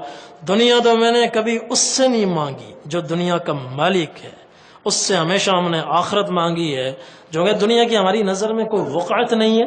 دنیا تو کبھی اللہ سے نہیں مانگی، تم سے میں کہاں سے مانگوں؟ تو ہماری دعائیں ساری دنیا تک محدود ہوتی ہیں، جبکہ انسان کی بڑی حاجتیں ضرورتیں موت کے بعد شروع ہوتی ہیں. تو آخرت کے لیے پہلے مانگیں پھر دنیا کی مانگیں. آخرت بن گئی تو دنیا خود بخود بن جائے گی. تو حضرت امام ابو حنیفہ رحمۃ اللہ علیہ نے جب نظر پڑی، ان سے منقول ہے، انہوں نے کیا دعا کی؟ انہوں نے یہ دعا کی، یا اللہ تا آخر حیات، تا آخر زندگی میں جب جس وقت جہاں جس حال میں آپ سے جو دعا کروں، یا اللہ میری وہ ساری دعائیں قبول فرما۔ پہلی نظر پر ایسا چھکا مارا کہ زندگی بھر کی ساری دعائیں انہوں نے قبول کروا لی۔ تو یہ قبولیت کا خاص وقت ہے، اور کھڑے کھڑے دعا کریں، بیٹھے نہیں، اور پھر دعا کرنے کے بعد آگے بڑھیں اور اب طواف کی تیاری کریں۔ اور یہاں تحیت المسجد ادا نہیں کرنی، ہر مسجد کا تحیہ ہے، اور مسجد الحرام کا تحیہ طواف ہے، مسجد الحرام کا تحیہ طواف ہے۔ اور تحیہ کب ہوتا ہے؟ وہ بیٹھنے سے پہلے ہوتا ہے۔ حضور نے فرمایا اذا دخل احدکم المسجد فلیصلی رکعتین قبل ان یجلس، جب کوئی آدمی مسجد میں آئے بیٹھنے سے پہلے 2 رکعت ادا کرے، یہ تحیت المسجد ہے۔ تو وہاں جب جائیں گے تو بیٹھنے سے پہلے ہم نے طواف کرنا ہے، اور بعد میں بھی جب آپ نفلی طواف کریں تو بیٹھنے سے پہلے نفلی طواف کریں، پھر جہاں بیٹھنا ہے آپ بیٹھ جائیں۔ اب طواف کی تیاری ہے۔ طواف کی تیاری کیا ہے کہ مطاف میں داخل ہوں، اور مختلف منزلوں میں طواف ہوتا ہے۔ اپنی طبیعت کے اعتبار سے آپ مطاف میں آنا چاہیں یا باب الملک عبدالعزیز سے اندر اس زمینی فلور پر بھی طواف کا انتظام ہے، اور چھت پر بھی طواف کا انتظام ہے۔ جہاں بھی آپ طواف کے لیے آئیں سب سے پہلے حجر اسود کے سامنے آئیں، اور اس سے ذرا پیچھے ہٹ کر کھڑے ہوں، اور اس میں سب سے پہلے اپنی چادر کو داہنے کندھے سے نکال کر اس کے دونوں پلو پکڑ کر اس کو بائیں کندھے پر ڈالیں، داہنے کندھے کے نیچے سے چادر کو گزاریں اور اس کے دونوں پلو پکڑیں اور اس کو بائیں کندھے پر ڈال دیں۔ اس عمل کو کہتے ہیں استباع، اس عمل کو استباع کہتے ہیں، اس عمل کا نام ہے استباع۔ استباع کیا ہے کہ چادر کو، جیسے یہ دیکھ رہے ہیں تصویر میں، داہنا کندھا کھلا ہوا ہے، اور اس چادر کو اس کے داہنے کندھے کے نیچے سے نکالنا ہے، اور اس کے دونوں پلو پکڑنے ہیں، دونوں پلو پکڑ کر اس بائیں کندھے پر ڈال دیں گے، تو یہ استباع ہے۔ جس طواف کے بعد سعی ہو اس طواف میں استباع مسنون ہے۔ اور طواف جب شروع کریں گے تو پہلے 3 چکروں میں رمل کرنا ہے۔ تو سب سے پہلے تو ہم استباع کریں گے، پھر نیت کریں گے طواف کی کہ یا اللہ میں عمرے کے طواف کی نیت کرتا ہوں، اس کو میرے لیے آسان فرما اور اس کو میرے لیے قبول فرما۔ اس کے بعد استقبال اور استلام ہے۔ استقبال کیا ہے کہ بالکل کھسک کر حجر اسود کے سامنے آ جائیں، اور حجر اسود کے سامنے آنے کا طریقہ یہ ہے کہ سامنے کونے کو بھی دیکھیں، حجر اسود والا کونا، اور پیچھے دیکھیں سبز لائٹ ہوگی، اپنے آپ کو اس کونے اور سبز لائٹ کے درمیان کھڑا کریں تو آپ بالکل حجر اسود کے سامنے آ گئے۔ تو حجر اسود کے سامنے آ کر استقبال کریں، یعنی دونوں ہاتھ اپنے کانوں تک اٹھائیں اور کہیں بسم اللہ اللہ اکبر وللہ الحمد والصلاة والسلام علی رسول اللہ۔ جیسے نماز میں ہاتھ کانوں تک اٹھاتے ہیں اور ہتھیلیوں کا رخ حجر اسود کی طرف ہو، بیت اللہ کی طرف ہو، اس طریقے سے بسم اللہ اللہ اکبر وللہ الحمد والصلاة والسلام علی رسول اللہ، یہ ہے استقبال۔ اب ہاتھ چھوڑ دیں۔ چھوڑنے کے بعد پھر آپ ہاتھوں کو ایسے اٹھائیں جیسے گویا حجر اسود پر رکھ دیے گئے ہیں۔ اگر اللہ تبارک و تعالیٰ کسی کو حجر اسود پر جانے کا موقع عطا فرما دیں اور وہاں ازدحام بھی نہ ہو، رش بھی نہ ہو، اور حجر اسود پر خوشبو بھی لگی ہوئی نہ ہو، تو وہ حجر اسود پر کا استلام کریں، یعنی اس کا بوسہ لے لیں، اس کو چوم لیں۔ اور اگر حجر اسود پر ازدحام ہو، مطاف کے اخیر میں کھڑا ہونا پڑے، تو استقبال کرنے کے بعد اب اگلا کام ہے استلام کا اشارہ۔ وہ کیا ہے؟ اپنے ہاتھوں کو اس طرح رکھیں گویا حجر اسود کے اوپر ہیں، اور اور کہیں بسم اللہ اللہ اکبر وللہ الحمد والصلاۃ والسلام علی رسول اللہ، یہ کہہ کر ہاتھوں کو چوم لیں، ہاتھ چوم لیں۔ اس کے بعد پھر دائیں طرف تھوڑا سا مڑیں اس طرح کہ حجر اسود ہمارے بائیں کندھے کے بالمقابل آ جائے، اور اب بیت اللہ شریف کے گرد گھومنا شروع کریں، طواف کا عمل شروع کر دیں، طواف کا عمل۔ اور دوران طواف بیت اللہ کی طرف رخ بھی نہیں کرنا، بیت اللہ کی طرف پشت بھی نہیں کرنی، اور بیت اللہ کو دیکھنا نہیں ہے بلکہ سیدھا دیکھیں، سیدھا، اس لیے کہ نبی کریم صلی اللہ علیہ وسلم نے فرمایا الطواف حول البیت مثل الصلاۃ، بیت اللہ شریف کے گرد طواف وہ ایسے ہے جیسے نماز، طواف بالکل نماز کی طرح ہے، بس اتنا فرق ہے الا ان تتکلموا فی، کہ تم نماز میں بول نہیں سکتے، دوران طواف تم بول سکتے ہو۔ فمن تکلم فی فلا یتکلمن الا بخیر، اب اجازت سمجھ کر بالکل ہی بولنا شروع نہ کرنا، بلکہ فرمایا جو بولے تو خیر کی بات بولے، خیر کے سوا کچھ نہ بولے۔ اس حدیث میں حضور نے فرمایا الطواف حول البیت، طواف بیت اللہ شریف کے گرد ہوتا ہے۔ گرد اس وقت ہوتا ہے جب بیت اللہ شریف ہمارے بائیں کندھے کے بالمقابل ہو، منہ رخ سامنے کر دیں گے تو اب بیت اللہ کے گرد طواف نہیں ہو سکتا، پشت ہوگی تب بھی بیت اللہ کے گرد طواف نہیں ہوگا، گرد اسی وقت ہوگا جیسے جب وہ ہمارے بائیں کندھے کے بالمقابل ہوگا۔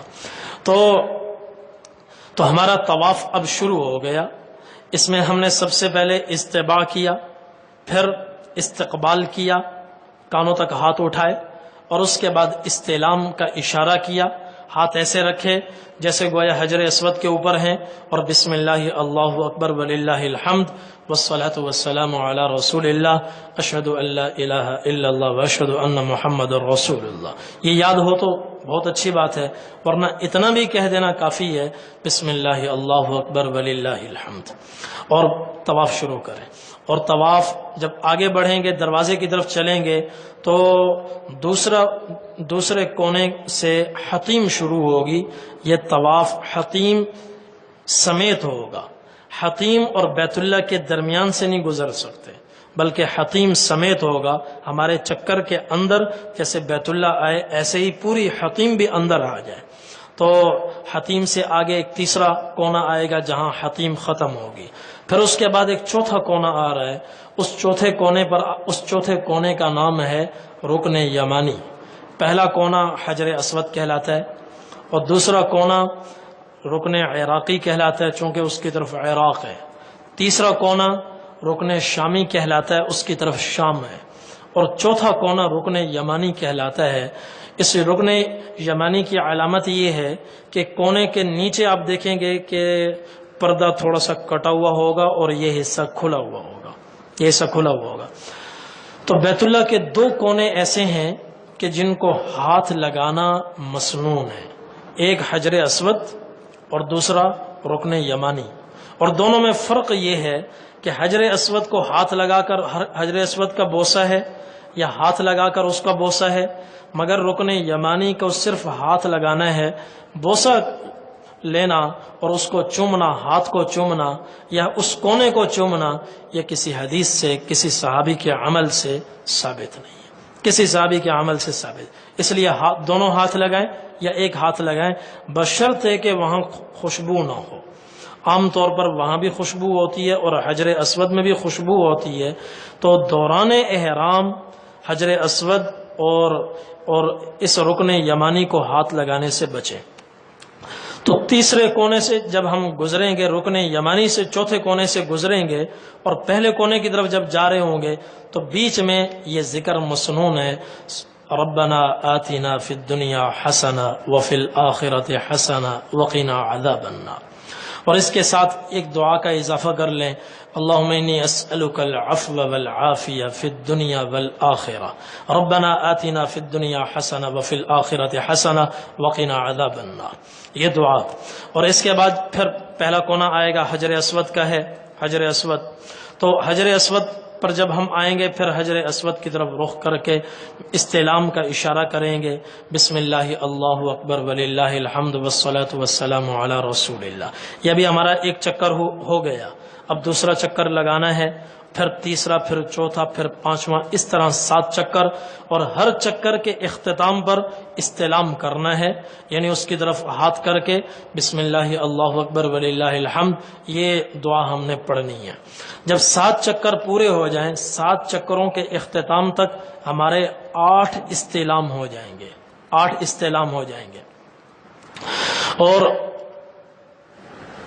یہ حجر اسود کا کونا ہے، یہ 8 استعلام ہو جائیں گے، ایک استعلام سب سے پہلے اور ایک استعلام ہر چکر کے اختتام پر۔ جب 8 استعلام ہو جائیں تو اب طواف مکمل ہو گیا۔ اب آ جائیں ملتزم پر، اگر وہاں خوشبو نہ ہو تو وہاں پر دعا کریں، اگر خوشبو ہو تو پھر اس کو بھی چھوڑ دیں اور مقام ابراہیم کے پیچھے آ جائیں۔ مقام ابراہیم، اس کے پیچھے آ کر وہاں جگہ ملے تو وہاں کھڑے ہو جائیں، ورنہ پورے حرم میں کہیں جگہ مل جائے وہاں پر 2 رکعت نماز پڑھیں۔ مقام ابراہیم کے پیچھے آ کر قرآن کریم کی یہ آیت پڑھیں، واتخذوا من مقام ابراہیم مصلی، یہ دعا پڑھ، یہ قرآن کریم کی آیت پڑھیں اور پھر کھڑے ہو کر 2 رکعت نماز پڑھیں۔ ان 2 رکعتوں میں کوئی بھی سورت پڑھی جا سکتی ہے، مگر نبی کریم صلی اللہ علیہ وسلم سے اس موقع پر 2 رکعتوں میں جو قرات ثابت ہے، فاتحہ کے بعد پہلی رکعت میں سورۃ الکافرون اور دوسری رکعت میں سورہ فاتحہ کے بعد سورۃ الاخلاص ہے، اس لیے یہ پڑھنا زیادہ بہتر ہے۔ نماز پڑھ کر دعا کریں اور پھر پیچھے آئیں۔ مطاف کے اختتام تک آپ دیکھیں گے کچھ آب زمزم کے کولر رکھے ہوں گے، وہاں آب زمزم پئیں اور آب زمزم پئیں اور دعا پڑھیں، اللہم انی اسألک علما نافعا ورزقا واسعا وشفاء من کل داء۔ یا اللہ میں آپ سے دعا کرتا ہوں کہ مجھے علم نافع عطا فرما اور وسیع رزق عطا فرما، ہر بیماری سے شفا عطا فرما۔ یہ اس موقع کی خاص دعا ہے۔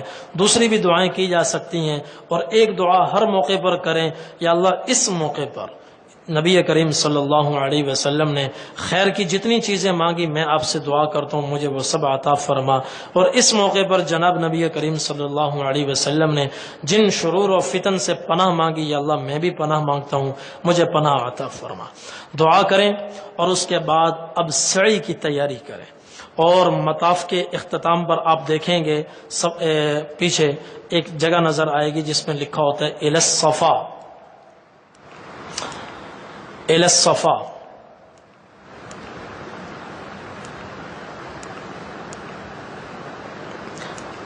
یہ دروازہ ہے الی الصفا کا، صفا کی جانب۔ یہاں سے آپ چلے جائیں صفا پہاڑی کی طرف، صفا پہاڑی کی طرف، اور چڑھتے ہوئے جب پہلے جانے سے پہلے حجر اسود کا ایک 9واں استعلام کریں، حجر اسود کا 9واں استعلام کریں، اور پچھلا جو طواف ہوا ہے طواف کے پہلے 3 چکروں میں رمل بھی ہے۔ رمل کہتے ہیں ذرا اکڑ کر چلنا اور کندھے ہلاتے ہوئے چلنا پہلوانوں کی طرح۔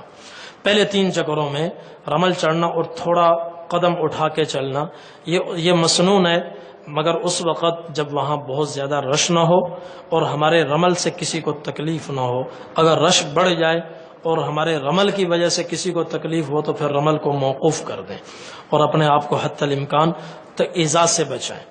اور طواف کی تکمیل کے بعد صفا کی طرف جانے سے پہلے ایک مرتبہ پھر حجر اسود پر آئیں اور اس کا استعلام کریں، حجر اسود کا استعلام کریں، بسم اللہ اللہ اکبر وللہ الحمد والصلاۃ والسلام علی رسول اللہ، یہ کہہ کر پھر صفا کی طرف نکل جائیں، اور صفا پہاڑی پر چڑھتے ہوئے قرآن کریم کی یہ آیت پڑھیں، ان الصفا والمروہ من شعائر اللہ فمن حج البیت او اعتمر فلا جناح علیہ ان یطوف بہما ومن تطوع خیرا فإن اللہ شاکر علیم۔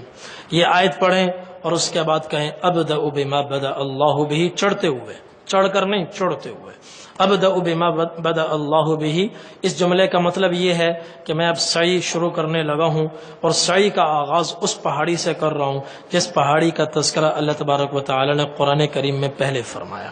اور جب صفا پہاڑی پر چڑھ جائیں پھر بیت اللہ کی طرف رخ کریں، بیت اللہ کی طرف رخ کر کے اللہ اکبر اللہ اکبر اللہ اکبر لا الہ الا اللہ لا الہ الا اللہ وحدہ لا شریک لہ لہ الملک ولہ الحمد وہو علی کل شیء قدیر لا الہ الا اللہ وحدہ انجز وعدہ ونصر عبدہ وہزم الاحزاب وحدہ.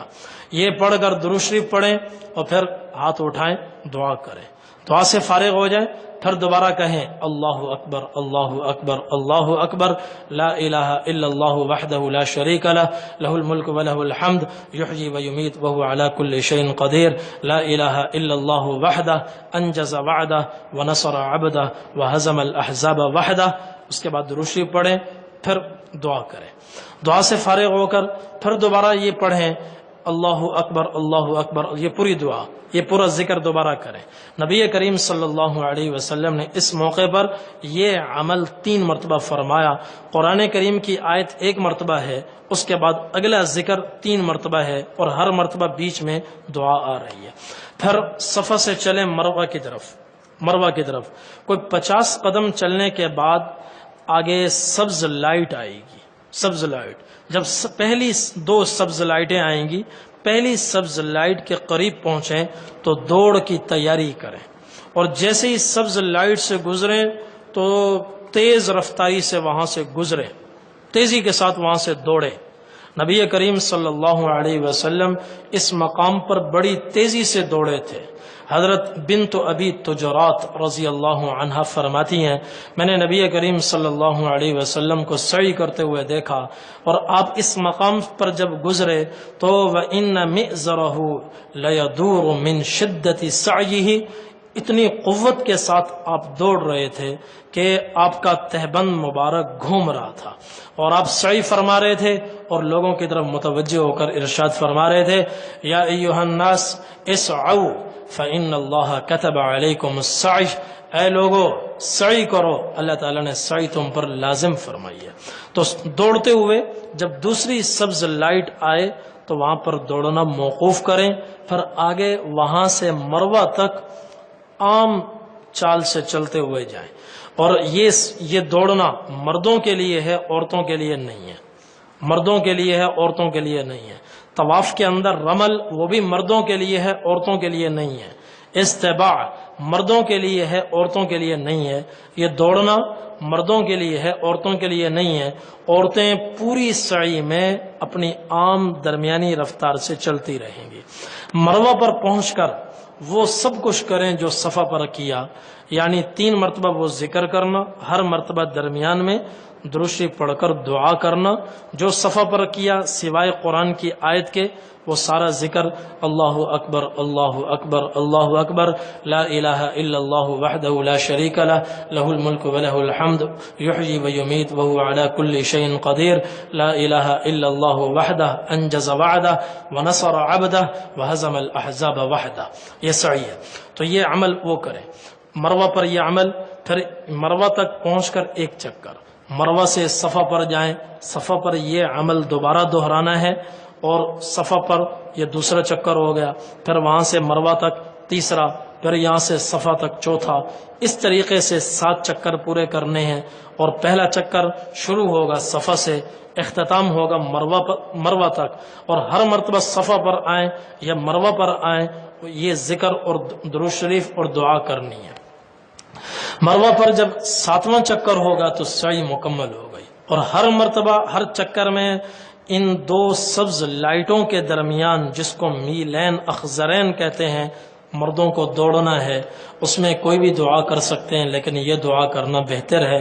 اسلاف سے منقول ہے رب اغفر ورحم انت الاعز الاکرم، رب اغفر ورحم انت الاعز الاکرم. یہ دعا مجھے کسی حدیث میں نہیں ملی، لیکن ہمارے بزرگوں سے اسلاف سے یہ دعا منقول ہے. مروہ پر جب ہمارے 7 چکر پورے ہو جائیں تو اس کے بعد اللہ تعالیٰ نے عمرہ مکمل کروا دیا، طواف بھی ہو گیا، سعی بھی ہو گئی. اب صرف سلام پھیرنا باقی ہے، حلق یا قصر کروانا باقی ہے، باقی عمل پورا ہو گیا. تو یہ بہت بڑی اللہ تعالیٰ نے سعادت عطا فرمائی. تو اس کا شکرانہ ادا کرنا چاہیے. اور وہ شکرانہ کیا ہے؟ 2 رکعت نفل نماز پڑھیں، 2 رکعت نفل نماز پڑھیں. بعض لوگ اس کو لازم سمجھتے ہیں، لازم نہیں سمجھنا چاہیے۔ اور بعض لوگ ان 2 رکعتوں پر اعتراض کرتے ہیں کہ جی حج کی کسی حدیث میں مروہ پر 2 رکعتوں کا ذکر نہیں ملتا، تو جواب اس کا یہ ہے کہ حج کی حدیثوں کی وجہ سے یہ 2 رکعت نہیں پڑھی جا رہی، بلکہ نبی کریم صلی اللہ علیہ وسلم کی زندگی کے عام معمول سے یہ 2 رکعتیں ثابت ہیں۔ آپ صلی اللہ علیہ وسلم اور صحابہ کا عمل یہ تھا کہ جب اللہ تبارک و تعالیٰ کوئی بڑی نعمت سعادت عطا فرماتے تو آپ صلی اللہ علیہ وسلم شکرانے کے نفل ادا فرما، اور یہ کوئی کم سعادت نہیں ہے، بہت بڑی سعادت ہے، اس لیے یہ مستحب ہے شکرانے کے 2 نفل پڑھے جائیں۔ شکرانے کے 2 نفل پڑھنے کے بعد احرام میں بھی ہیں، طواف مکمل ہو گیا، سعی مکمل ہو گئے۔ اب ایک عمل باقی ہے، وہ ہے حلق، حلق کروانا باقی ہے۔ حلق بھی کروا سکتے ہیں، قصر بھی کروا سکتے ہیں۔ مردوں کو 2 اختیار ہیں، حلق کروائیں یا قصر کروائیں۔ عورتوں کے لیے حلق ممنوع ہے، ناجائز ہے، ان کے لیے لازم ہے قصر کروانا۔ قصر کیا ہے کہ قصر اس کے لیے ہے جس کے بال، مردوں میں اس کے لیے جس کے بال 1 پورے سے زیادہ ہوں۔ تو قصر کا طریقہ یہ ہے کہ 1/4 سر کے بال انگلی کے 1 پورے کے برابر کاٹ دیے جائیں کم از کم، یا پورے سر کے بال، بہتر یہ پورے سر کے بال انگلی کے 1 پورے کے برابر کاٹ دیے جائیں، یہ قصر ہے۔ عورتوں کے لیے کیا ہے؟ عورتیں اپنے سر کے اوپر سے بال لیں اور ان کو آگے سے پکڑ کر انگلی کے 1 پورے کے برابر اس کو کاٹ دیں، پھر دائیں طرف سے بال لے لیں، انگلی کے 1 پورے کے برابر شروع میں جہاں سرے ہیں وہاں سے کاٹ دیں، بائیں طرف سے لے لیں اور پیچھے سے لے لیں۔ اس طریقے سے پورے سر کے بال انگلی کے 1 پورے کے برابر کٹ جائیں گے، وہ حلال ہو جائیں گے۔ مرد حلق بھی کروا سکتے ہیں، قصر بھی کروا سکتے ہیں، لیکن حلق کروانا، استرا پھروانا یہ زیادہ افضل ہے۔ آپ صلی اللہ علیہ وسلم نے حلق کروانے والوں کو، استرا پھروانے والوں کو 3 مرتبہ دعا دی ہے۔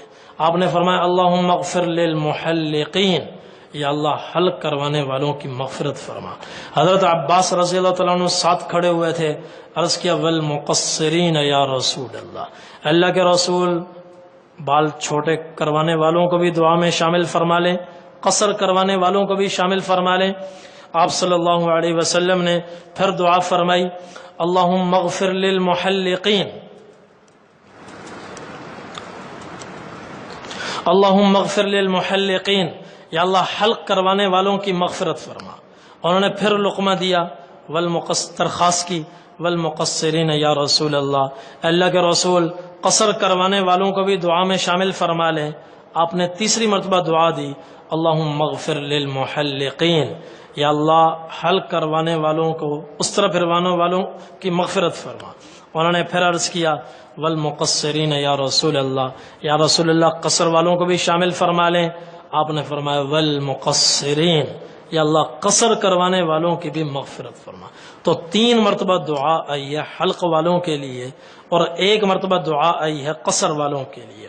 تو اس لیے حلق کروانا یہ افضل ہے، حلق کروانا افضل ہے۔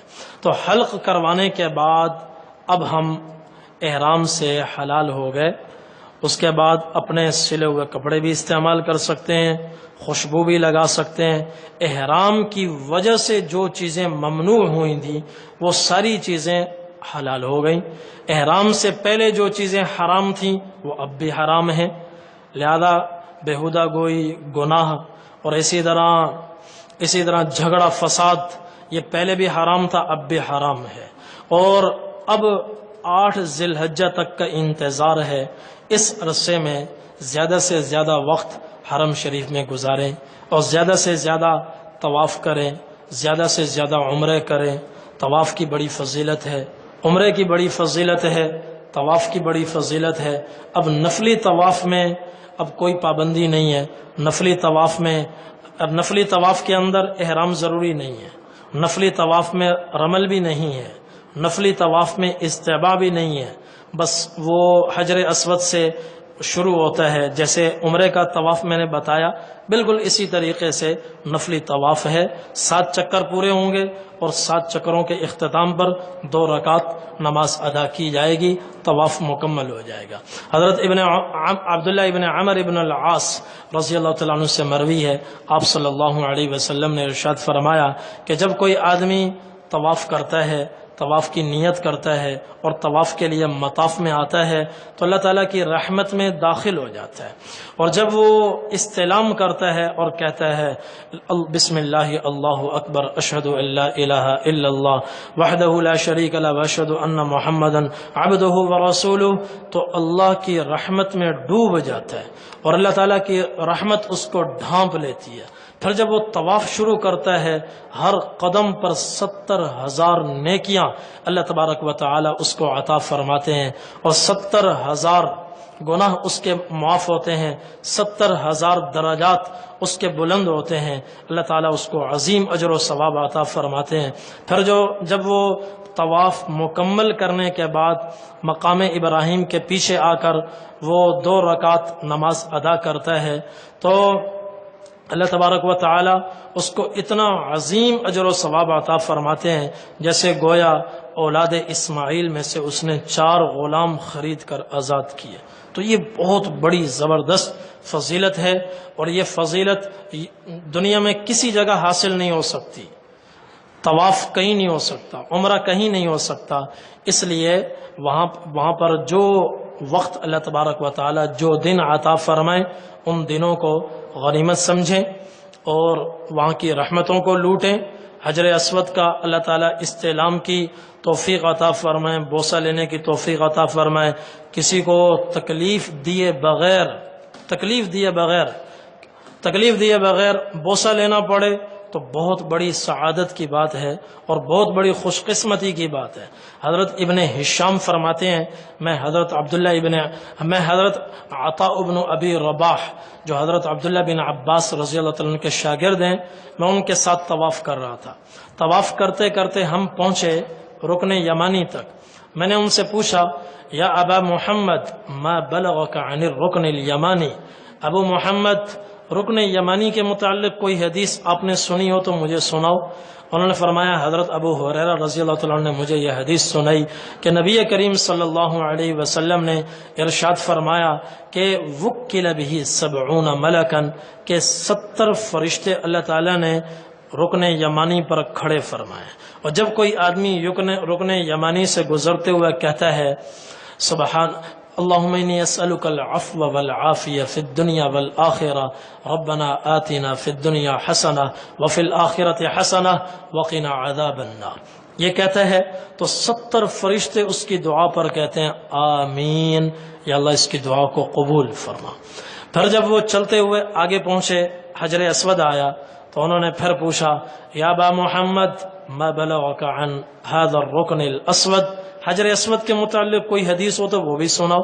فرمایا کہ حضرت ابو ہریرہ رضی اللہ تعالیٰ نے مجھے بتایا ہے من فاوضہ فانما فاوض ید الرحمن، کہ حضرت ابو ہریرہ رضی اللہ تعالیٰ نے فرمایا کہ حضور نے فرمایا جو حجر اسود کا بوسہ لیتا ہے گویا رحمان کے دست قدرت کا بوسہ لیتا ہے، اتنی بڑی فضیلت۔ پھر میں نے پوچھا طواف کی کوئی فضیلت؟ انہوں نے فرمایا کہ حضرت ابو ہریرہ رضی اللہ تعالیٰ نے مجھے یہ حدیث سنائی کہ نبی کریم صلی اللہ علیہ وسلم نے فرمایا من طاف ولم يتكلم الا سبحان الله والحمد لله ولا اله الا الله والله اکبر ولا حول ولا قوة الا بالله، جو اس طرح طواف کرے کہ بیچ میں کوئی کسی سے گفتگو نہ کرے، جائز بات بھی نہ کرے، بس یہ ذکر اس کی زبان پر ہو 3 کونوں میں سبحان اللہ والحمد للہ ولا الہ الا اللہ واللہ اکبر ولا حول ولا قوة الا باللہ۔ اور رکن یمانی سے حجر اسود تک اللہم انی اسألک العفو والعافیہ فی الدنیا والآخرہ ربنا آتنا فی الدنیا حسنہ وفی الآخرۃ حسنہ وقنا عذاب النار۔ یہ آدمی اللہ کی رحمت میں ڈوبا ہوا ہوتا ہے، ہر قدم پر 10 بڑی نیکیاں اللہ تعالیٰ اس کو عطا فرماتے ہیں، 10 گناہ اللہ تعالیٰ اس کے معاف فرماتے ہیں، 10 درجات اس کے بلند فرماتے ہیں، اور جو طواف بھی کرتا رہے اور جائز باتیں بھی کرتا رہے جائز گفتگو خیر کی باتیں کر رہا ہو تو یہ طواف میں بس اللہ کی رحمت میں پاؤں تک ہوتا ہے، پاؤں تک ہوتا ہے. یہ ایسے ہوتا ہے جیسے کوئی پانی میں پاؤں تک جائے اور ٹخنوں تک بس اس کے پاؤں پانی میں ہو. اللہ کی رحمت کے دریا میں بس یہ ٹخنوں تک ہوتا ہے، اس سے اللہ کی رحمت اس سے اوپر نہیں آتی. جو خاموش ہوتا ہے، ذکر کرتا ہے، قرآن کی تلاوت کرتا ہے، اذکار کرتا ہے، اللہ کی طرف متوجہ ہوتا ہے، وہ آدمی اللہ کی رحمت میں ڈوبا ہوا ہوتا ہے. اور حجر اسود کے بارے میں حضور صلی اللہ علیہ حضرت ایک صحابی ہیں تبع تابعین میں سے ایک بزرگ ہیں حضرت حنظلہ، یہ شاگرد ہیں حضرت طاؤس کے. فرمایا ان کا معمول یہ تھا، طاؤس بڑے محدث ہیں تابعین میں سے. میں ان کے ساتھ طواف کر رہا تھا، میں نے ان کو دیکھا حجر اسود پر اگر موقع ملتا تو بوسہ لیتے، موقع نہ ملتا تو بس استلام کا اشارہ کر کے سامنے سے گزر جاتے. میں نے ان سے پوچھا، میں نے کہا آپ نے یہ عمل کہاں سے لیا ہے؟ انہوں نے فرمایا کہ میں نے یہ عمل حضرت عبداللہ بن عباس رضی اللہ تعالیٰ عنہ سے لیا ہے کہ ان کو جب موقع ملتا تھا تو بوسہ لیتے تھے، موقع نہیں ملتا تھا تو استلام کرتے ہوئے گزر جاتے تھے. اور حضرت عبداللہ بن عباس رضی اللہ تعالیٰ عنہ نے فرمایا کہ میں نے یہ عمل حضرت عمر رضی اللہ تعالیٰ عنہ سے لیا ہے کہ ان کو جب موقع ملتا بوسہ لیتے، موقع نہ ملتا سامنے سے گزر جاتے اور گزرتے ہوئے حجر اسود کو کہہ جاتے تھے انی اعلم انک حجر لا تنفع ولا تضر، میں جانتا ہوں کہ تم ایک پتھر ہو، نہ ذاتی طور پر نفع پہنچا سکتے ہو نہ ذاتی طور پر نقصان پہنچا سکتے ہو، تمہیں جو برکت حاصل ہے یہ سب اللہ کی دی ہوئی ہے. لولا انی رأیت رسول اللہ صلی اللہ علیہ وسلم قبلک ما قبلتک، اگر میں نے حضور صلی اللہ علیہ وسلم کو تمہارا بوسہ لیتے ہوئے نہ دیکھا ہوا تھا تو میں تمہارا بوسہ نہ لیتا. اور حضرت عمر فرماتے ہیں میں نے یہ عمل حضور صلی اللہ علیہ وسلم سے لیا کہ آپ کو جب موقع ملتا آپ بوسہ لیتے، نہیں تو استلام کر کے آپ گزر جاتے. اور آپ نے حضرت عمر سے فرمایا عمر انک رجل قوی لا تزاحم علی الحجر، عمر میں دیکھ رہا ہوں تم طاقتور مضبوط آدمی ہو، خیال کرنا حجر اسود پر کسی کو دھکا نہ دے دینا، کسی کو تکلیف نہ پہنچانا، موقع ملے تو استلام کرنا ورنہ استقبال کر کے تلبیہ اور اللہ اکبر لا الہ الا اللہ کہتے ہوئے گزر جانا، بسم اللہ اللہ اکبر کہتے ہوئے. اور بوسہ لینے کی پھر اس وقت تمہیں ضرورت نہیں ہے. تو بوسہ لینا یہ بہت بڑی سعادت ہے. اور بعض لوگ یہاں بہت دھکم پیل کرتے ہیں، دوسروں کو دھکے دیتے ہیں. حدیث میں نبی کریم صلی اللہ علیہ وسلم نے فرمایا واللہ لیبعثنہ اللہ یوم القیامہ، اللہ کی قسم قیامت کے دن اللہ تعالیٰ حجر اسود کو اٹھا کر محشر کے میدان میں لائیں گے. لہو عینان یبصر بہما، اس وقت اس کی دو آنکھیں ہوں گی جس سے دیکھے گا. ولسان ینطق بہ، اللہ اس کو زبان بھی عطا کرے گا جس سے یہ بولے گا. اور یشہد علی کل من استلمہ بحق، جس آدمی نے کسی کو تکلیف پہنچائے بغیر اس کا بوسہ لیا ہوگا قیامت کے دن یہ اس کے حق میں گواہی دے گا، اس کے حق میں گواہی دے گا. اور حضور نے فرمایا ان الرکن والمقام یاقوتتان من یاقوت الجنہ، حجر اسود ہو یا مقام ابراہیم ہو، یہ دونوں جنت کے یاقوت ہیں. اضاء اللہ طمس اللہ نورہما، ان کو اللہ نے ایسی زبردست روشنی عطا فرمائی ہے اور ان کی روشنیوں پر اللہ نے پردہ ڈالا ہے اور ان کی روشنیوں کو اللہ نے بند کر دیا ہے، بجھا دیا ہے، آف کر دیا ہے. لو لم یطمس نورہما، اگر اللہ تعالیٰ ان کی روشنی کو بجھائے نہیں، ان کا بٹن آن کر دے، لَأَضَاءَ مَا بَيْنَ الْمَشْرِقِ وَالْمَغْرِبِ، سورج نے تو صرف اس کہکشاں کو روشن کیا ہوا ہے. یہ حجر اسود اور مقام ابراہیم ان کی اتنی زبردست روشنی ہے، یہ پوری کہکشاں کیا کروڑوں اربوں کہکشائیں، خربوں سیارات، بلیک ہولز، ساری کائنات روشن ہو جائے، کہیں کسی جگہ مٹھی کے برابر، بالشت کے برابر تاریکی باقی نہ رہے، ایسی زبردست ان میں اللہ نے روشنی رکھی ہے. اور حضور نے فرمایا نزل الحجر الاسود من الجنہ، حجر اسود کو اللہ نے جنت سے اتارا. وهو اشد بیاضا من اللبن، جب جنت سے آیا تھا دودھ سے زیادہ سفید تھا، دودھ سے زیادہ سفید.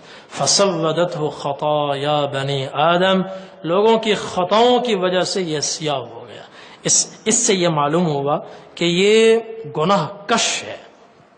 جب آدمی کسی کو تکلیف پہنچائے بغیر اس کا استعلام کرتا ہے تو اس کے گناہ کھنچ جاتے ہیں، گناہ ختم ہو جاتے ہیں۔ اس لیے تمام صحابہ کرام کے برعکس حضرت عبداللہ بن عمر رضی اللہ تعالی عنہ وہ حجر اسود پر بھی کھڑے رہتے اور رکن یمانی پر بھی کھڑے رہتے، رش ہوتا، ازدحام ہوتا، دھکے برداشت کرتے، تاخیر برداشت کرتے، مگر رکن یمانی کو ہاتھ لگا کر آگے جاتے، حجر اسود کو ہاتھ لگا کر آگے جاتے۔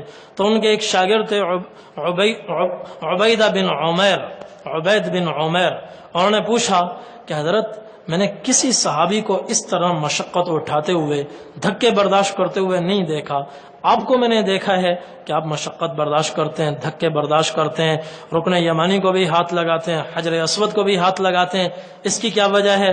تو حضرت عبداللہ ابن عمر رضی اللہ تعالی عنہ نے فرمایا کہ میں یہ دھکے کیوں نہ برداشت کروں، میں نے تو حضور صلی اللہ علیہ وسلم کو یہ ارشاد فرماتے ہوئے سنا ہے، ان مسحہما کفارۃ للخطایا، ہاتھ لگاتے ہی سارے گناہ معاف ہو جاتے ہیں۔ تو میرے لیے گناہوں کو معاف کروانے کے لیے دھکے برداشت کرنا آسان ہے، دھکے سہنا آسان ہے۔ اس لیے میں تمام صحابہ کرام کے برعکس، حضرت عبداللہ بن عمر رضی اللہ عنہ کا اپنا ایک معمول تھا، باقی صحابہ کرام کا وہ معمول تھا جو میں نے حضور صلی اللہ علیہ وسلم کے حوالے سے نقل کیا۔ اور صحابہ کے بارے میں حضور نے فرمایا اصحابی کالنجوم بأی مقتدیتم اہتدیتم، سارے صحابہ ستاروں کی طرح ہیں، کسی کے پیچھے چلو، چاہے ابن عمر کے پیچھے چلو، تم جنت میں پہنچ جاؤ گے۔ بس ایک بات طے ہے کہ وہاں حتی الامکان کوشش ہو ہماری ذات سے کسی کو تکلیف نہ ہو، ہماری ذات سے کسی کو تکلیف نہ ہو۔ اور جب طواف مکمل ہو، طواف کے لیے آئیں تو ترچھے ہو کر آئیں۔